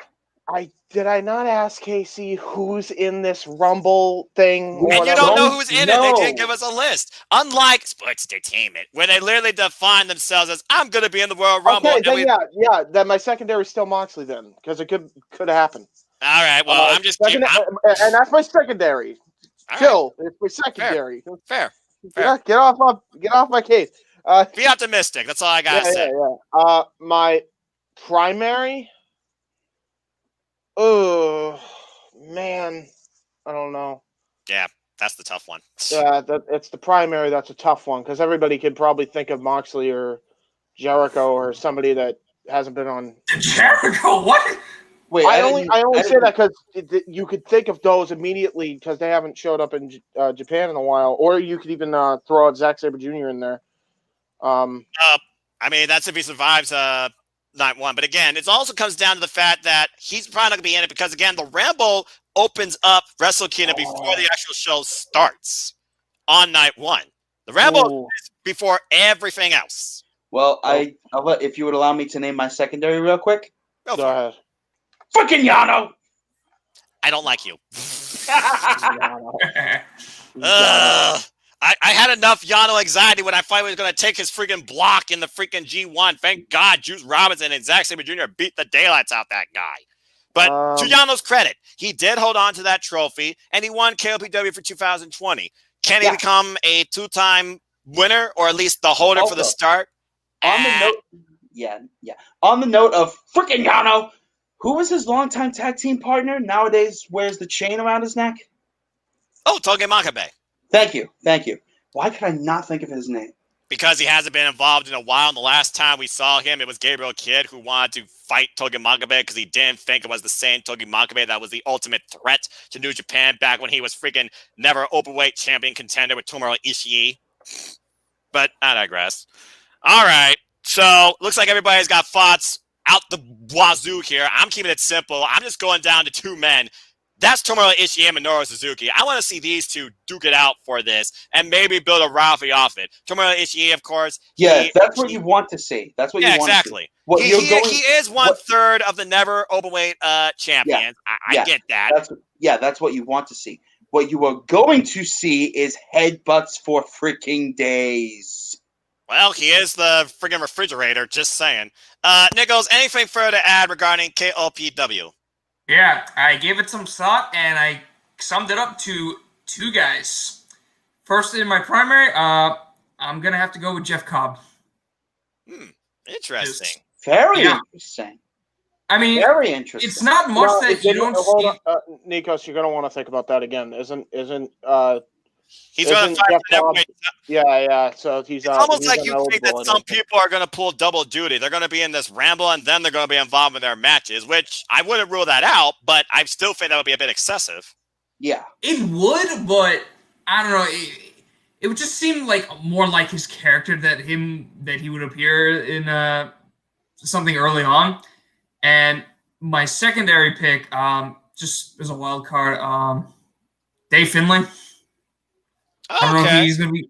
Yeah. I don't know if he's going to be later on in this match, but I was going to say Juice, but now I feel like he needs to do something more on this. Yeah, that's my primary is Juice Robinson. He's injured. Yeah. He got injured? That's why he wasn't facing Penta on night one. He's out. Ah! That's why I chose Dave Finlay. Ah! Hold on, I gotta look at the fucking roster again. Yeah, good luck with that. Again, KOPW, ironically, I can't believe I'm saying this, but it's true. It is literally the most unpredictable match to call because you don't know who's in the Ramble, and you honestly don't know who could define KOPW for 2021. It's almost as easy as saying, "Oh, Yash just going to do it again." But I hope you're wrong. Personally, I'm gonna fucking butcher this. I don't even care. Shout out to my WCW brethren, Gabriel Kidd. There, also representing LA Dojo, but respect. All right. He's not a champion, right? No, he's a young lion. Good. Fuck it. I'm going with Gabriel Kidd. All right. Well, again, James, I know we've already routed your brain to the point you're fried on KOPW. We'll talk more after this feels over. It's just that this is confusing, and I don't know why they don't televise this shit. It's all good. It's all good. Look, I'll figure out everyone's picks finalized after this is done too. Relax. We still got time, guys, and this is a great way to kill to the show, as we still got literally a little bit over 3 hours to go. But we're not going to be here all night for that. Let's try and wrap this up. Anyway, let's move on now to the actual show that's starting us off, and that is for our IWGP Junior Heavyweight Tag Team Championships. As my guys in Suzuki-gun, El Desperado, holy hell, what a match for Hiromu, and his partner, the heel master, Yoshinobu Kawamaro, they defend the titles against the team known as simply 1 and 8. I guess that's great. As they take on the coach, Rizusuke Taguchi, and Master Wato. So let's... What? Their team name? Hold on. I knew this was going to get him. I knew this was going to get him. 1 and 8? Yes. Yes, it is. Huh? 1 or 8, yes. 1 or 8? Wait. Huh? This is what happens when you have a guy named Master Wato on your team. I'm going with the Bullet Club. Screw this. It's the Bullet Club. It's Suzuki-gun. It's Suzuki-gun, botch. 1 and 8. You can't do basic math. It fries my brain. We have Chicken lost all control, and James has lost his freaking mind.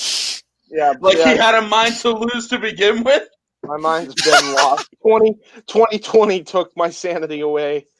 Well, I hope 2021 you regain it, but let's go ahead and talk about how this match was first set up. Relax, brother. Master Wato came on the scene during the New Japan Cup Openweight, and he basically debuted. El Desperado was the first to attack him. He basically had a follow with him. Tensei has taken on a mentorship role for Master Wato. We then move forward. We saw Master Wato take on the heel master, Yoshinobu Kanemaru, Jingu Stamp. Great opener. Kanemaru got the best of him. We thought these two were going to renew hostilities during the Super Junior Tag League, and that so much didn't happen. Anyway, as the tag titles, they were figured out after Roppongi 3K had to drop them due to Yo's injury, and a tournament was held. The team that stepped up and won the goal in the end, after being Hiromu and Bushi in the finals, it was Suzuki-gun, El Desperado, Yoshinobu Kanemaru. Since that time, they have not, I think, defended these titles more than once, and they successfully have retained them. Now, both these men were supposed to be involved in the Best of Juniors, but Kanemaru, he couldn't be part of it. He was injured. So, of course, that gave the young lion, Yuya Mera, an opportunity to step up his game. Truth be told, he tried, but he couldn't even beat Dukai, who finally got his first singles win in New Japan. But Ryusuke Taguchi, who showed us more than enough of his funky weapon during the damn thing, Jesus, and Master Wato, don't think about it, James. Both these men, shut up, Casey. Both these men did beat El Desperado during the freaking Best of Super Juniors. Gomenasai Noah-san. I live in the gutter. Shut up. I figured that.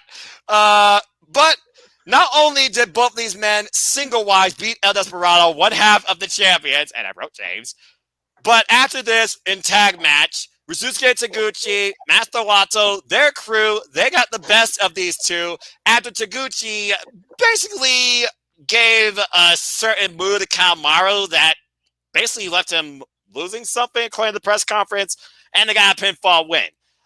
Since then, though, Taguchi, being humorous as always, by the way, celebrating most recently his 69th win, giggity, he said he'd been playing with tarot cards and literally James.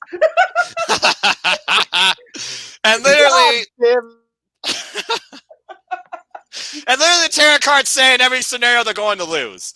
So right now, does this weird makeshift team, does Master Wato take his first step, he says, through these titles to make his way up the ranks in New Japan Pro Wrestling? Or does one of the longest reigning IWGP Junior Heavyweight Tag Team champs recently, do they go in with the gold and retain? Statistics have shown that these tag titles have now changed 7 years in a row. So it does not favor the champions. And this is the first time now we're seeing this makeshift team on the Tokyo Dome scene. But again, if there's one thing 2020 has taught us about New Japan Pro Wrestling, you can throw statistics out the damn window because anything can freaking happen. With how many times we saw the junior heavyweights step up to the heavyweights and beat them in some cases. But this is an all junior heavyweight affair. And I feel like right now with this year, and hopefully it will go normal, maybe we finally break, a chain of possible certainty and we see the chance retain. So I'm actually going with the chance retained here. I think El Desperado and Kanemaru are going to hold the gold. Plus, Kanemaru, he hates the guys, and I'm sure he owes both Taguchi and Wato something. With that being said, Casey, your thoughts on this match. Who leads with the gold? Suzuki-gun. Not a shadow of a doubt. You're not going. You also think that this is the first time the champ's going to retain? Absolutely. Because I predicted against them on night one. Especially if that pans out, they are going to need the momentum back super hard come night two. And they absolutely have, especially after what El Desperado showed in BOSJ and / World Tag League. Mm-hmm. Good God, that man is on fire like I haven't seen in 10 years. This will be Suzuki Noon. Suzuki Noon? What? Suzuki Noon? Well, listen to my dumbass. Yeah, you're all right, Casey. It will be Suzuki Noon. You're not wrong. Well, I'm sure the sun will rise on Suzuki-gun regardless of this match. So it sounds like we're both so far figuring that we're going to throw statistics out the window. We think the champs are going to retain. And you're going off the fact that you think night one, of course, GOD is going to take away the heavyweight gold. So the junior heavyweights, they need to step up and hold on to the gold. Because right now, Suzuki-gun owns both tag team divisions. So we'll see if they own both come the end of this two-night affair. James, your thoughts on this match. Who leads with the gold, Suzuki-gun or Taguchi and Wato? Call me a hardcore, casual, dirty word all you want, okay? I'm going with the Bullet Clubbers, okay? I'm going with them to win the belts off of Bullet Club isn't even in this match. and his Funky Bunch, okay? Bullet Club isn't even in this match. It's Suzuki-gun. Suzuki-gun. Relax. Yeah. I think he's thinking ahead. He's thinking that maybe some people in Bullet Club might challenge the champs, but it sounds like he's thinking Suzuki was going to retain here. I don't. Hold on. Let me look at the match. I might be mixing up the tag. I think I'm mixing. You're on day one. You're on day one still. It's all right, James. You're definitely. Here's who I pick. Not Master Wato and his Funky Bunch. Okay, fair enough. So we know Suzuki-gun. So we're all Suzuki-gun so far. That's all I need to hear. And again, this forum, it was just for fun. I'm glad to see it's fun for everybody. And so far, the majority agrees with us in Suzuki-gun retaining the gold here in this match. I did, in fact, get my tag matches mixed up. I apologize. It's all good. Anyway, Nichols, your thoughts on this? Suzuki-gun going to break the streak, basically, and retain the gold. Oh, yeah, I think he has to retain the gold, especially with the help from El Desperado, who was on fire these past matches in his singles, but working together to retain for the tag titles, yeah, this would be a big comeuppance for them to retain the titles. I really have high hopes for these two to actually put their heads in together and fight their way to retain. All right, because fair enough. There is no chance that Master Wato will definitely take this gold. I mean, I don't care if it's like to boost this type of what his team has to store for him. Wato. The name's Master Wato. What? Wait to the Grandmaster. Wait to the Grandmaster. What are we gonna turn this into Fight Club? His name what's his catchphrase gonna be? His name is Master Wato. What's his memes gonna be? Is he gonna be what is he, the master of dead memes? Is he gonna bring dead memes back from the grave? What's his catchphrase? Well, I mean, people have literally called Master Wato the freaking Sonic of New Japan because of his look and attire. So I mean, God damn it! Gotta go fast. Oh, I guarantee you this now. Master Wato currently is the Sonic of New Japan. Is the Sonic of New Japan. I guarantee you the first time he gets injured, he's going to go through a gimmick change. He's going to come back as the Pai Mei of New Japan. Oh, most definitely. That would be the shocker of 2021 if that was the case. But weirder things have happened in pro wrestling, so why not rule that out? So again, we'll see what happens.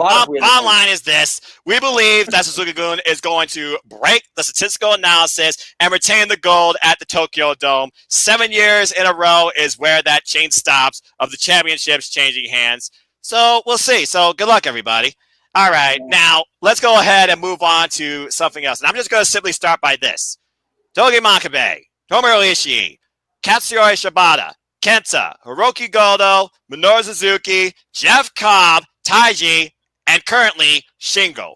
What does all these men have in common, gentlemen? They all have held one particular title that is its own class, and unless you have the will to survive or die for this, you are not going to hold this title long or even win it. Ladies it's the never open weight championship. Let's freaking go. I don't know about y'all, but this is honestly probably my second most excited match of the entire two-day spectacle, because if there's one thing I love, it's just a pure all-out fight. And again, the fact Tomohiro Ishii isn't involved in this, I still think it's a crime, but that's just me. Anyway, it's Shingo Takagi taking on Jeff Cobb, defending his never openweight championship. His first ever, I might add, singles match with gold involved at WrestleKingdom. Since Shingo Takagi has come onto the scene, for New Japan Pro Wrestling, he has been an absolute standout and MVP in performing. 2 years ago, he literally entered in with Bushi and won the heavyweight junior heavyweight tag team gold. He then wiped the floor of the entire junior heavyweight tag team division except for one man, stepped up his game into heavyweights, debuted in the G1 last year, got some pretty good scores, and he's been up ever since. He finally won his first title here, singles-wise, the never overweight gold against Hiroki Goto earlier this year, and has successfully defended against Tomohiro Ishii, Sho, and El Desperado. But he lost it to Minoru Suzuki at Jingu Stadium, beat him during the G1, regained it back at Power Struggle. And Jeff Cobb, he basically has come here to reclaim what he thinks is his, being a former never overweight champion. This match right here, Shingo says, get ready for a suplex party. And Jeff Cobb asks Shingo, are you willing to die for this title? One of those questions is going to be answered for sure. But again, Shingo, he's a guy that's all about action, way less talk. He thinks the Empire talks way too much. And honestly, this match right here could steal the whole damn event. Now, whether or not it goes longer than 30 minutes, that's a whole different thing, even though it's got a 6-minute time limit. Because when it comes to Never, they are matches that you just cringe and awe, but let's face it, they don't last long because a person can only handle so much physical punishment. They don't last long. Yeah, a person can only handle so much physical punishment, even if these guys do seem superhuman. Regardless, I've been against the Empire since we started this video. If there's one guy who could actually bring gold or an image to the Empire to be taken as a legitimate threat, and also I see bigger things for Shingo, I think it's Jeff Cobb. I think Jeff Cobb is going to overcome Shingo Takagi and once again become the never overweight champion. He even said himself, he joined the Empire, he sacrificed family, friends, good times, just to revalidate himself. And Jeff Cobb has been a huge standard right now since New Japan Pro Wrestling. They are heavily behind the guy. So now, I'm going with Jeff Cobb once again becoming the never overweight champion. And James, I don't need to ask you. You just said you agree. Unanimous with everybody. Everybody said Jeff Cobb just now. Yeah. Everybody's saying Jeff Cobb. Everyone's just saying Jeff Cobb, huh? Yep. Everybody here is saying Jeff Cobb.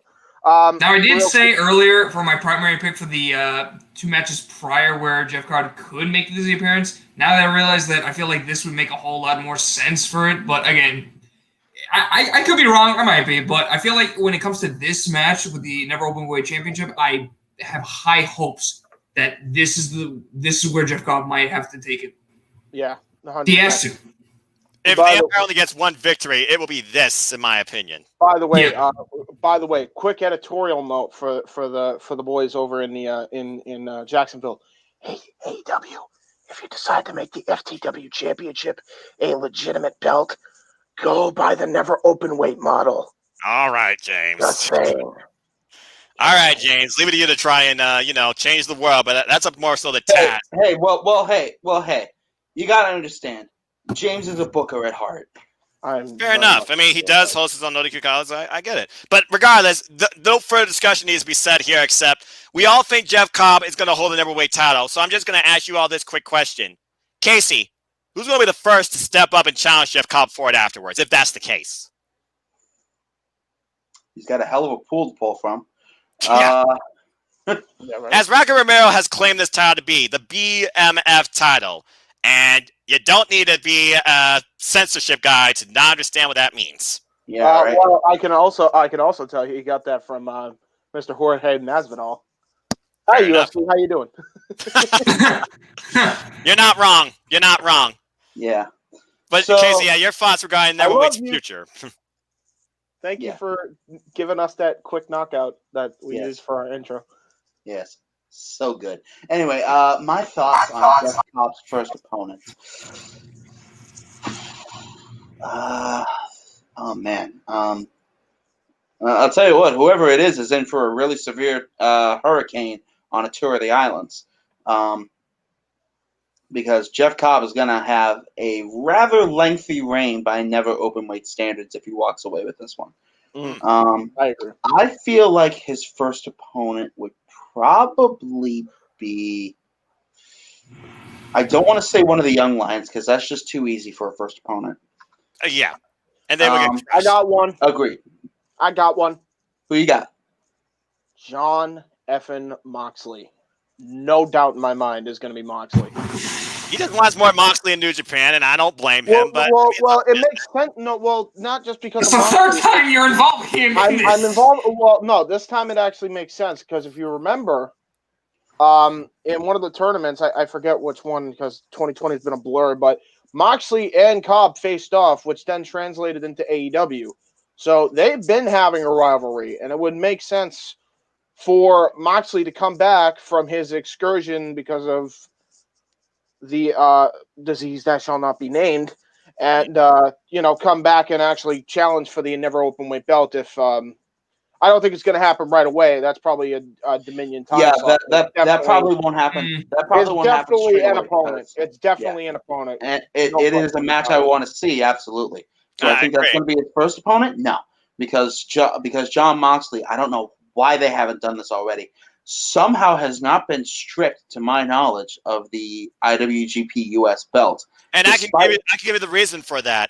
We know under New Japan standards, if you aren't able to defend your title for like 60 days, you are stripped. But under the circumstances that I've faced, not only one person, not only a few people, but the world, New Japan Pro Wrestling would found it being unjust to strip John Moxley of the title.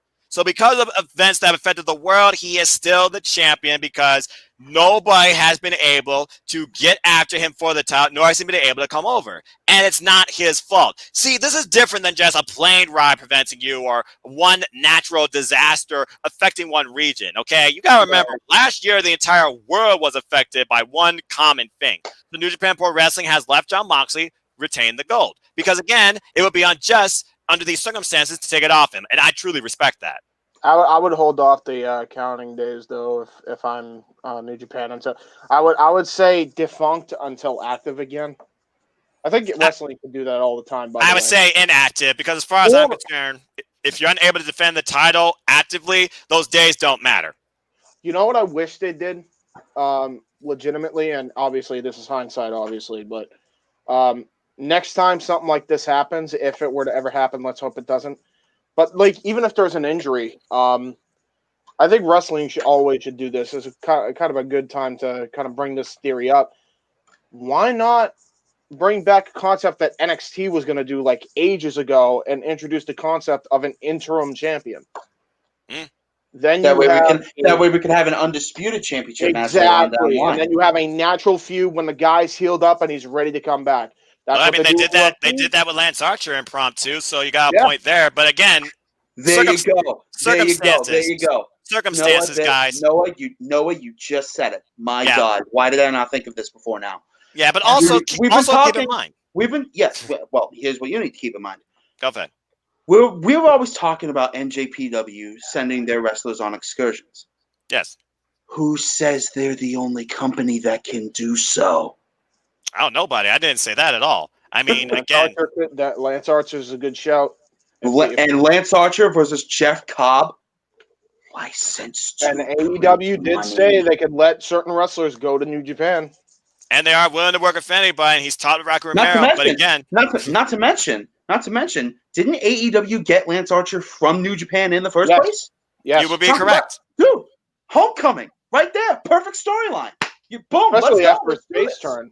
It would make all the sense in the world right now. Exactly. And Jeff Cobb is a hot heel. Let's friggin' go. I'm ready for it. We'll have to wait and see, guys. That screams Bam Bam Bigelow Taz vibes, by the way. Yeah. You don't want to be too close to this one. We've gone off the rails, but we're also booking NJPW and AEW confirmed for 2021. Now, will that officially happen? We'll have to wait and see. Let's move on, gentlemen. But anyway, the next match, you talk about a grudge match of former friends and a guy that always seems so calm, cool, and collective. Finally, just having enough of his freaking shit. I don't blame him one bit. It's Sonata Cold Skull versus his former partner, friend in LIJ, now Bullet Club, Evil. I don't know about y'all, but the biggest... Shall I? What? Cold Skull's gonna kill you. Cold Skull's gonna kill you. All right. Well, I mean, again, this is a guy that we always claim to be the calm, cool, collective guy that could really be a breakout star in New Japan Pro Wrestling. He tried to do that, honestly, when he tried to take on Okada back in 2019. Didn't work out so well. 2020, he tried to go after Gold. Didn't work out so well. He had a rough 2020 as well, but he did make it to the finals of the G1 after beating Evil clean. When it came to Evil, turning on LIJ and joining Bullet Club, that probably was the biggest shocker of the year for everybody in New Japan Pro Wrestling. Probably not their favorite, but still the biggest thing. It seemed like Sonata was the guy that really left his emotions within himself when it came to how he felt betrayed and affected by this. Then, of course, he and Evil finally meet one-on-one after the New Japan Cup, where Evil destroyed him in a matter of seconds, and Sonata beat Evil clean 1-2-3 and basically cost him the G1. Sonata, though, fell short to Kota Ibushi. Since that time, though, Evil and Sonata, they kind of had this brewing rivalry building to the point at the Budokan, at the conclusion, I believe, of the World Tag of the Best Super Juniors hybrid finale. Evil tried to take out Sonata, and Sonata's like, I've had enough of your crap. And literally just kept on brutalizing and attacking the man to the point she goes like, where the hell this came from? What's going on? By the way, if nobody's seen that event, definitely go and watch it. Very good. Oh my God, very it's Absolutely agree. So now we finally have these two face each other one-on-one on the grandest stage, WrestleKingdom. And this is Sonata's second singles match under these type of settings. Again, though, so far, he's lost singles-wise. He lost Zack Sabre Jr. And right now with Evil and in Bullet Club, and you know Dick Togo is going to be in his corner, can Sonata overcome this guy again and finally get the win at WrestleKingdom and maybe push himself forward? Or does Evil continue to basically have Sonata's number being a part of Bullet Club?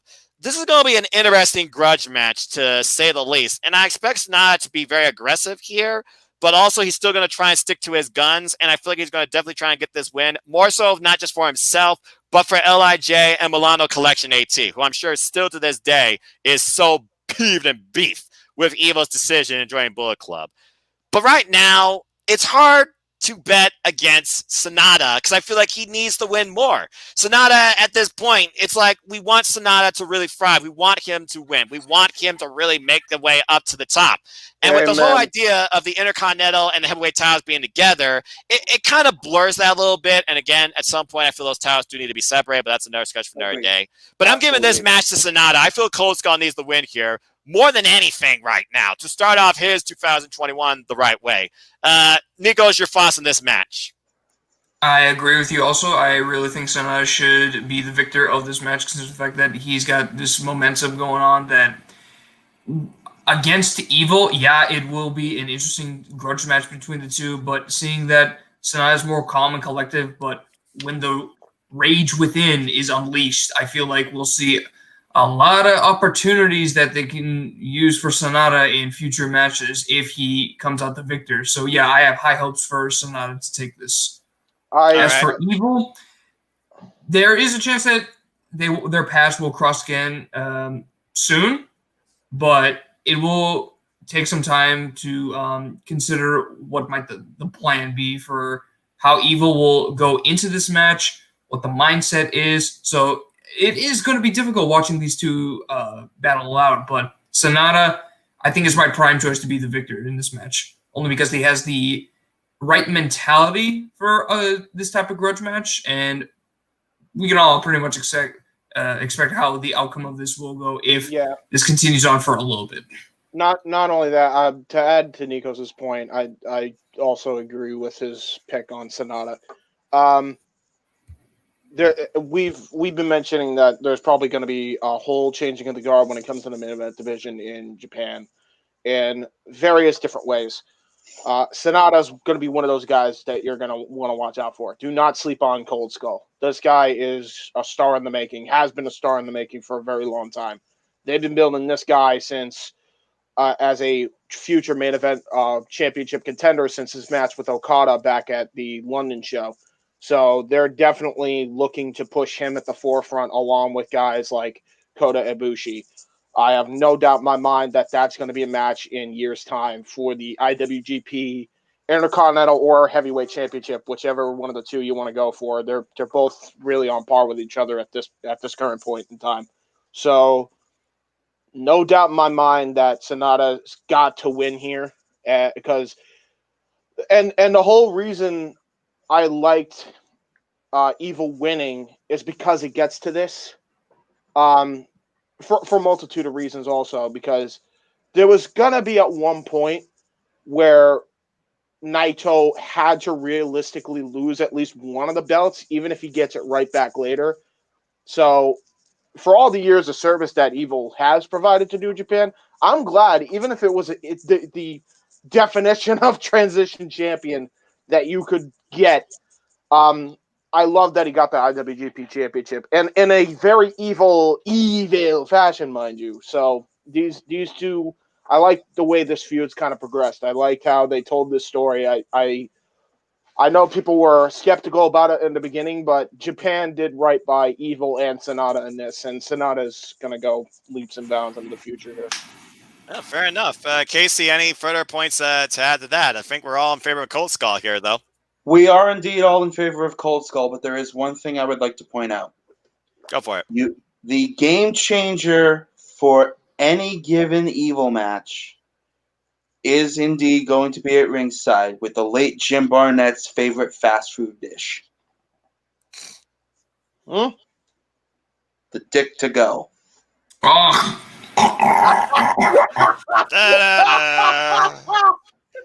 And there we go. All right. Well, enough is said. Nice. I mean, Dick Togo did choke him out with that Garrett device, though, during the press conference as well, out of nowhere. So, I mean, again, I'm sure Sonata hasn't forgotten about that. But good joke. Jesus Christ, Case. My God. Someone had to bring that like sort of helping humor. the dick to go, please. Oh my God. Freaking Sean Connery, R.I.P. Anyway, good Lord Almighty. Kick Togo in the dick. I mean, what? Anyway, two-thirds of the league I'm hosting, they also agree with Cold Skull, but there are a few people that believe that everything will be Evil at the Tokyo Dome. We'll have to wait and see. And this whole bantering idea of maybe Evil and Jay White having a fallout, a Bullet Club betrayal potentially happening even this year, because we've seen eras of Bullet Club change under these type of circumstances based on what happens to their members at WrestleKingdom. And we all know that GOD are the deal makers in this whole thing. Could this result of this match lead to some fallout with Evil, Jay White, some dissension within Bullet Club? Could Yujiro Takahashi even come into play at this at all? Because he was tag partners with Evil during the World Tag League. Just some things to think about. But again, we'll have to wait and see. All right. So let's go ahead and move on now to the other match that will be defined based on actions and results from night one. As now we look at the junior heavyweight division, where Taiji Mori, he's in the driver's seat. IWGP Junior Heavyweight Championship. Current champion Taiji Mori will be defending against to be determined, because he will be defending against who wins between Hiromu Takahashi and ELP. Now, previously, we thought it was not going to be an all Bullet Club affair. We're all going with the time bomb here. So, 2 years in a row, can the ticking time bomb get it done again? Statistically, the IWGP Junior Heavyweight Championship has changed hands also 7 years in a row. And it's been won by the likes of Kenny Omega, Kota Ibushi, who might I add be his longtime rival in Prince Devitt. Y'all probably recognize that name. We've also seen Kushida win this, Ospreay win this, Ishimori win this previously, and Hiromu, who's done it twice. Can he do it now for a third time? Based on what we all said previous night, we all believe that Hiromu is going to be ELP. We do not see an all Bullet Club affair.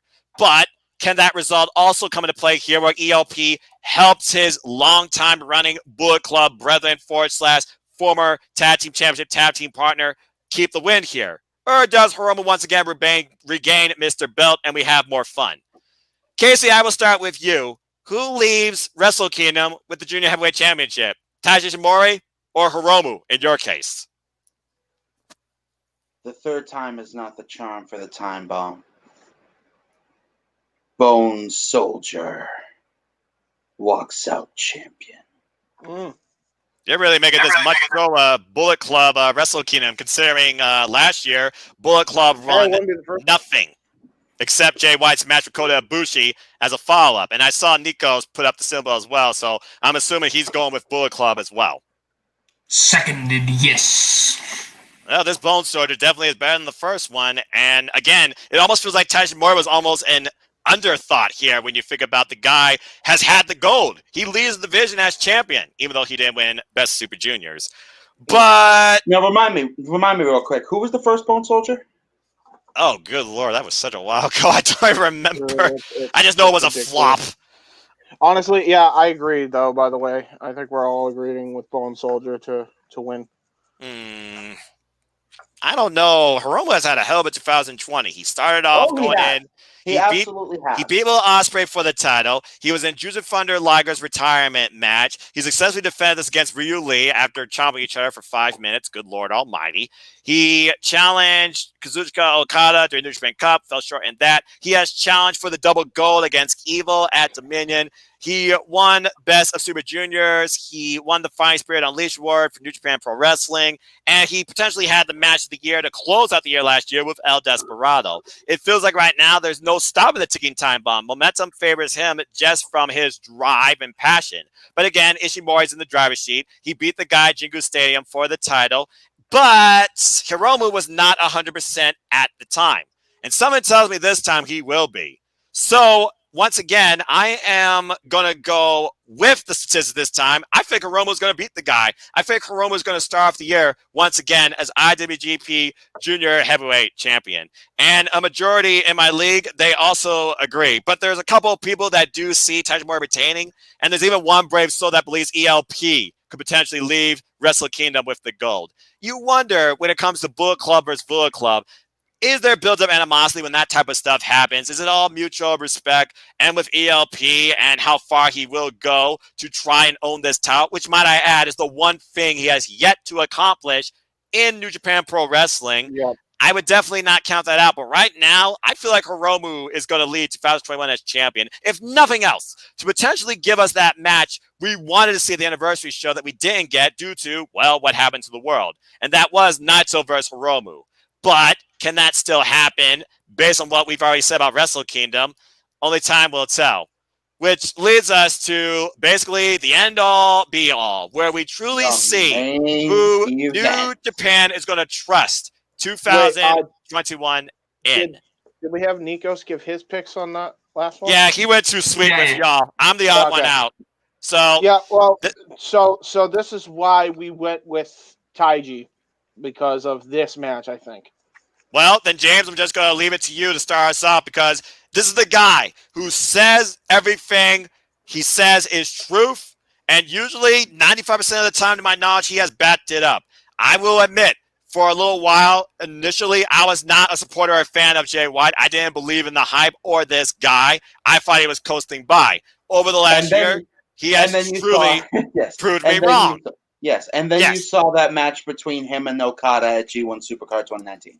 Yes, I did. But I also saw what Jay White did after losing out on Double Gold last year. He said he was going to lead a very painful example, starting with Kota Ibushi. He did that. He then beat Sonata at New Beginning. And then for the longest time, we didn't see him because of what happened. And then during the G1, he literally was on the verge to basically take the whole thing, but he didn't. But he still found a way to get his way into this spot. He has the most control right now and the best position of anybody at Wrestle Kingdom, period. The first guy to beat the rights to challenge for the double goal in this case. First guy to actually beat that guy for the case. Now, with that being said, statistically, this case cash-in has only worked one other time. But it was also that guy, the ace I'm referring to, he never lost the case to begin with. This is the first time now we have to consider not only the case has been lost by the original holder, but can this guy also cash in on the opportunity and get the gold? So, James, I will start with you. Jay White, does he leave Tokyo Dome, Wrestle Kingdom, with the double gold finally? Or, based on your predictions, does Kota Ibushi finally ascend beyond everybody else? Who's leaving Wrestle Kingdom with the gold?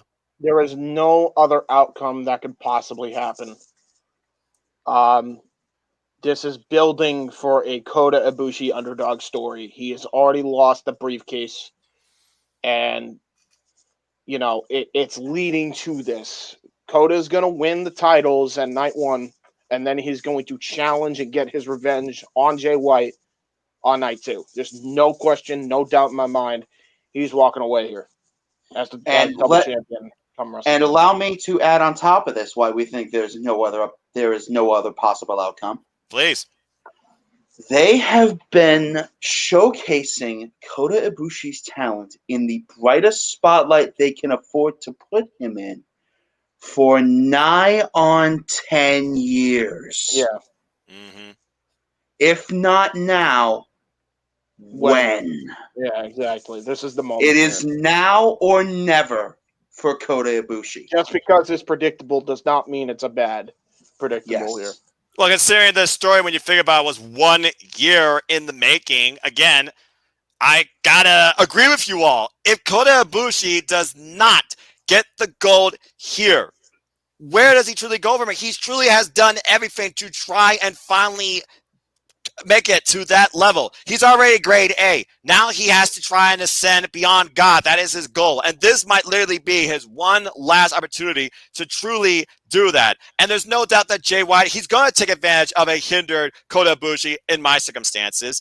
And he's going to do everything he can to beat this guy down, to hold him down. But again, it's hard to bet against Jay White as well. I feel like a lot of people who already saw him hold the two belts on numerous occasions during the road to Tokyo Dome, they're already rounding up Jay White as the winner here.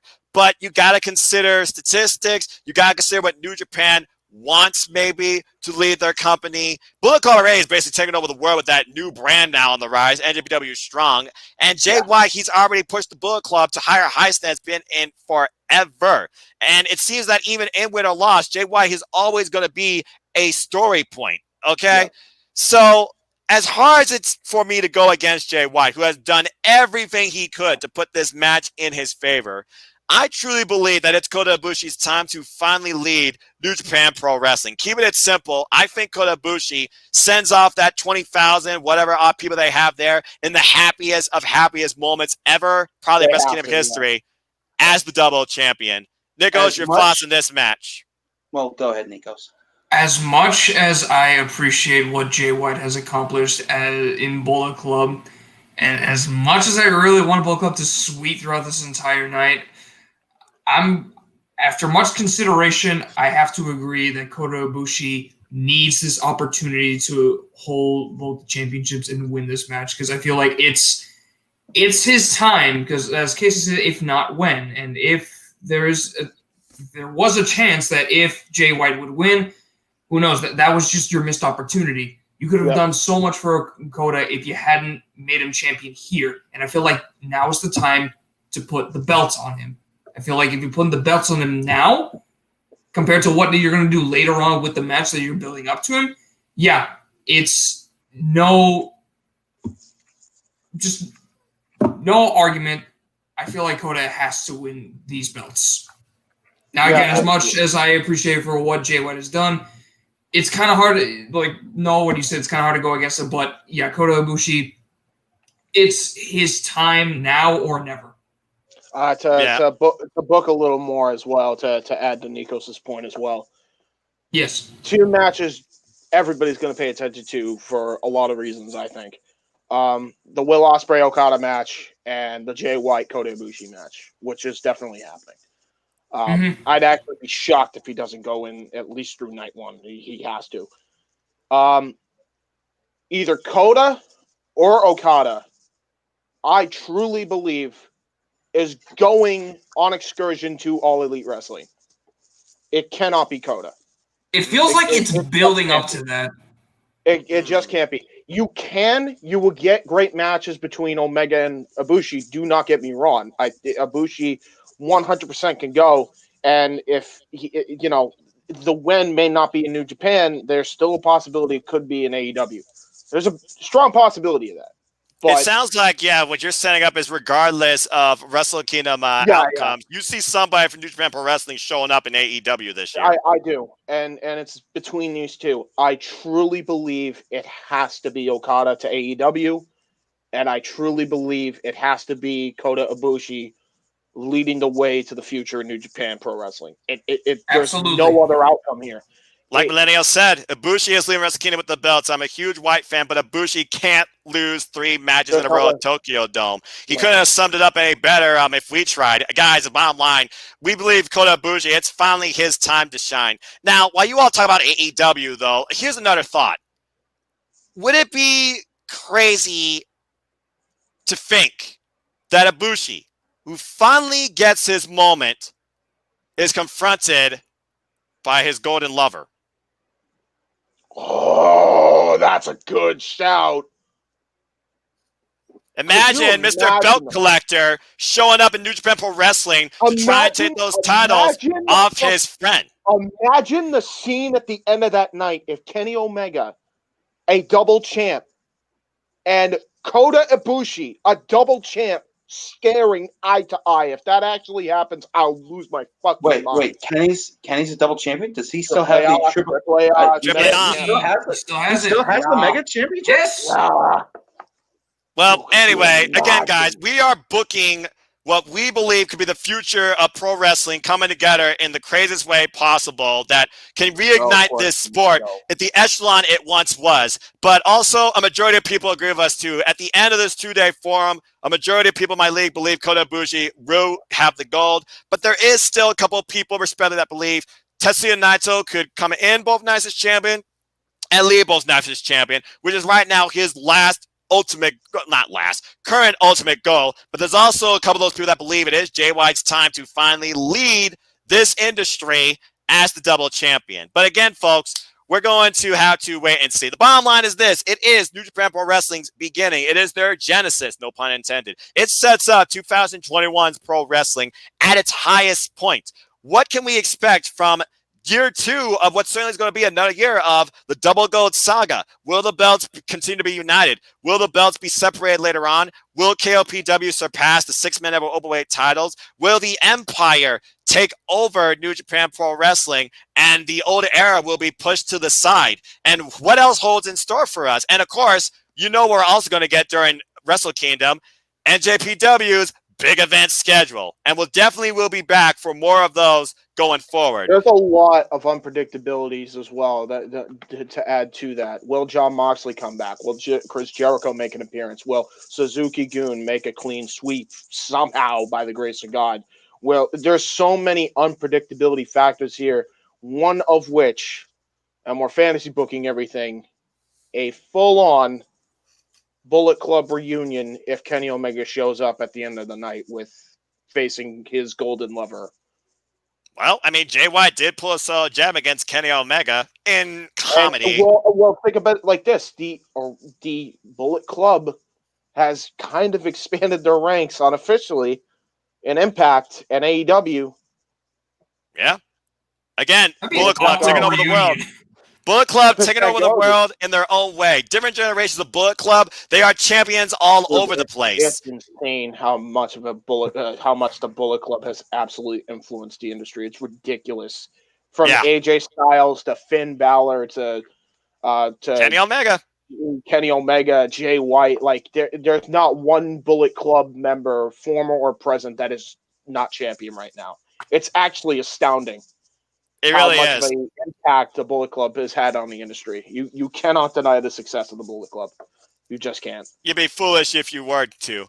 With that being said, gentlemen, that was a great conversation, and we are literally just under 3 hours from the start of WrestleKingdom Day 1. I want to thank all of you who came onto this forum with me to discuss this event in full, aspirations for New Japan Pro Wrestling's future. Hope we could do this again, maybe on more of these shows going forward. With that being said, folks, that's it for our discussion for WrestleKingdom. I hope you are excited. Again, it literally is just in a few hours. If you aren't already a subscriber, go check out New Japan World. And yes, there is English commentary, but you'd be surprised how much you can connect with Japanese commentary when it comes to the passion and the emotion and the moves that are conveyed in English. There is so much to be excited for in Pro Wrestling 2021. And it doesn't get bigger than this. And we do mean much more beyond just go home, please go home.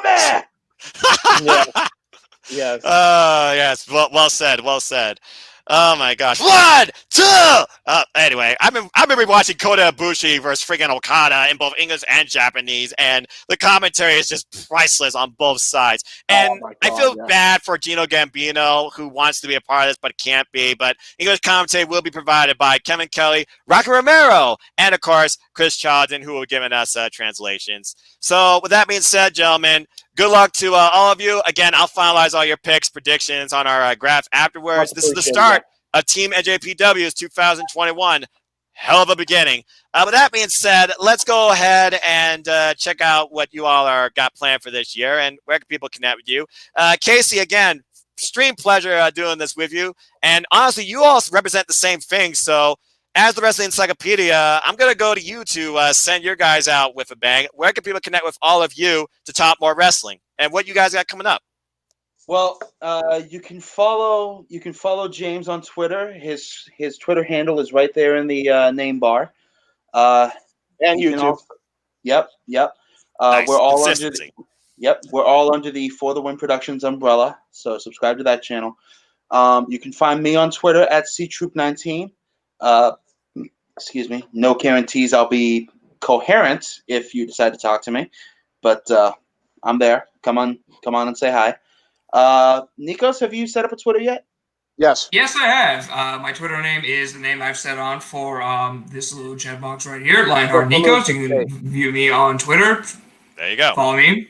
Shoot your deets. And I am also appearing on For the Win Productions in videos such as the Indie Force. If you want to come say hi, go ahead. We'll talk. We'll hang. And I think that's about it. Yeah. So, I was originally going to take a 2-month break, but it's actually probably a good thing I came on the stream because it reminded me how fun this is, and it's actually not bad. And I also like the setup here. I noticed because I got better lighting. Hey, good on you. So, anyway, that's a complete sidetrack. So I'm not taking a break, as I told you boys in private. I'm actually going to continue going because this is actually really fun. I actually enjoyed it. Glad you did. With that said, I will have to make the sad announcement. I might as well just do it here because I don't want to do it on WYW. Unfortunately, WYW Season 1 is going to unfortunately be delayed until 2023 due to the circumstances of the disease that shall not be named. So it's the main reason for that is because we have to record so many matches and we need all the time we can to actually do that. So we're just going to delay it a year, give us as much wiggle room, as much as I absolutely still loathe that I have to do that. I don't have much of a choice here. So that's what I'm going to do. So don't worry. We do have content in 2022 on that channel coming out at some point, if not 2021. So still subscribe. There will be stuff coming out for that. As far as that goes, you can check that out on youtube.com/user/WYW Pride. And you could also check me out on the channel right there. Sorry, camera's weird on mine. Check my username out right there. youtube.com/user/jhebertside95 and also jhebertside95 on Twitter.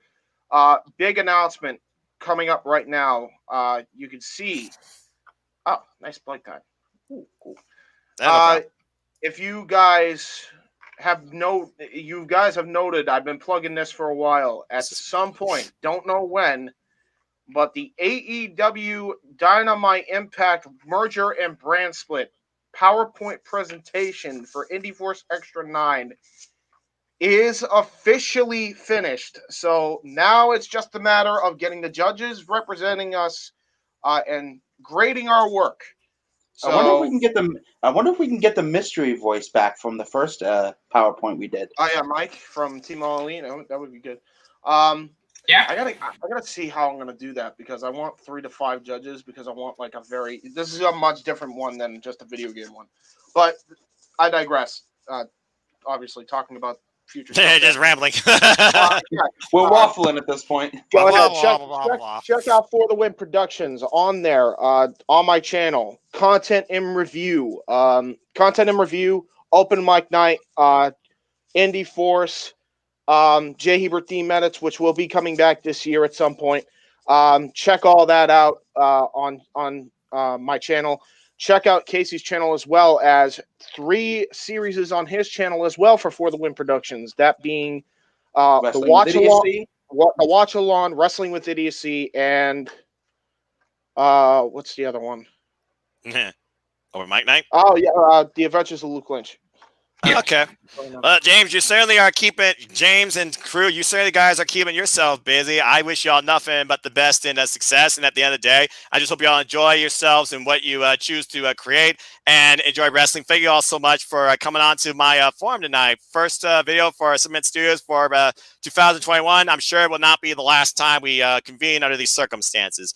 People, if you want to know more about me, though, know this. I'm just a simple man and a lifelong fan of, what's that word? Oh, yeah, wrestling! And that includes everything. Yes. Well, I don't think it's a ... anymore. I think it's pretty much a firm, and that does include sports entertainment. Even if, sports entertainment at times, it makes me question logic and reasoning.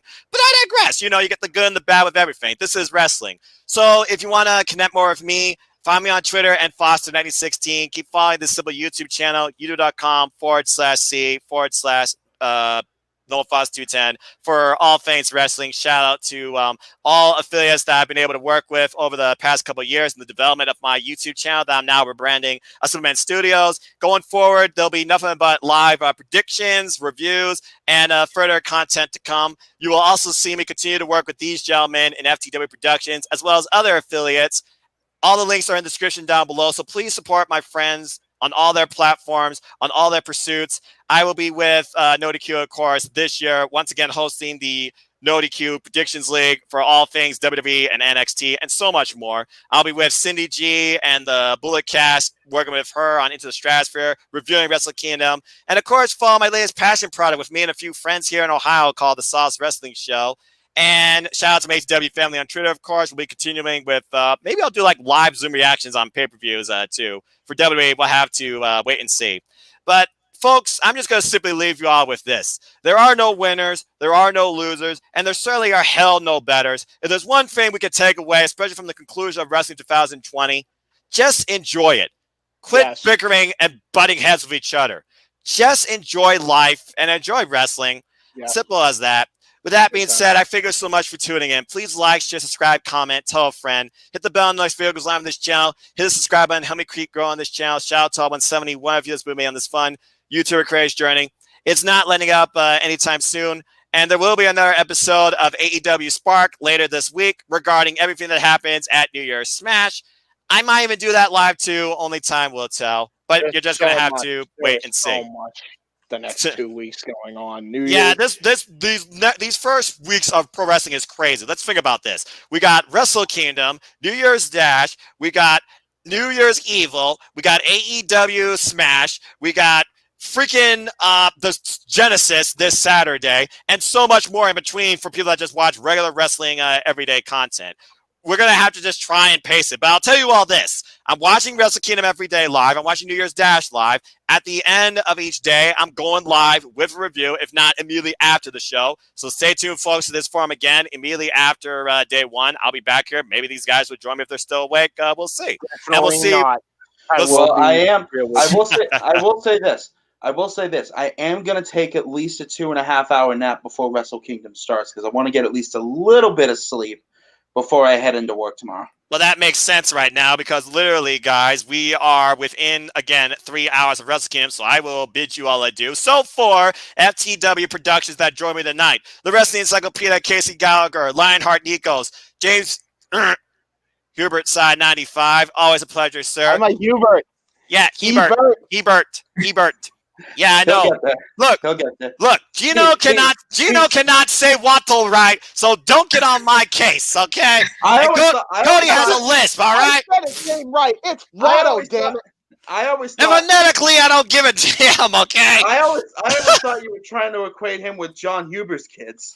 No, not at all. I wouldn't do that. I know him. I like messing with it. You guys all around. Thank you again, everybody, for everyone that watched. I thank y'all again. Until the next video, get some rest, get a drink, play a video game, go rewatch some of the vignettes, the VTRs, go rewatch the conference if you need to.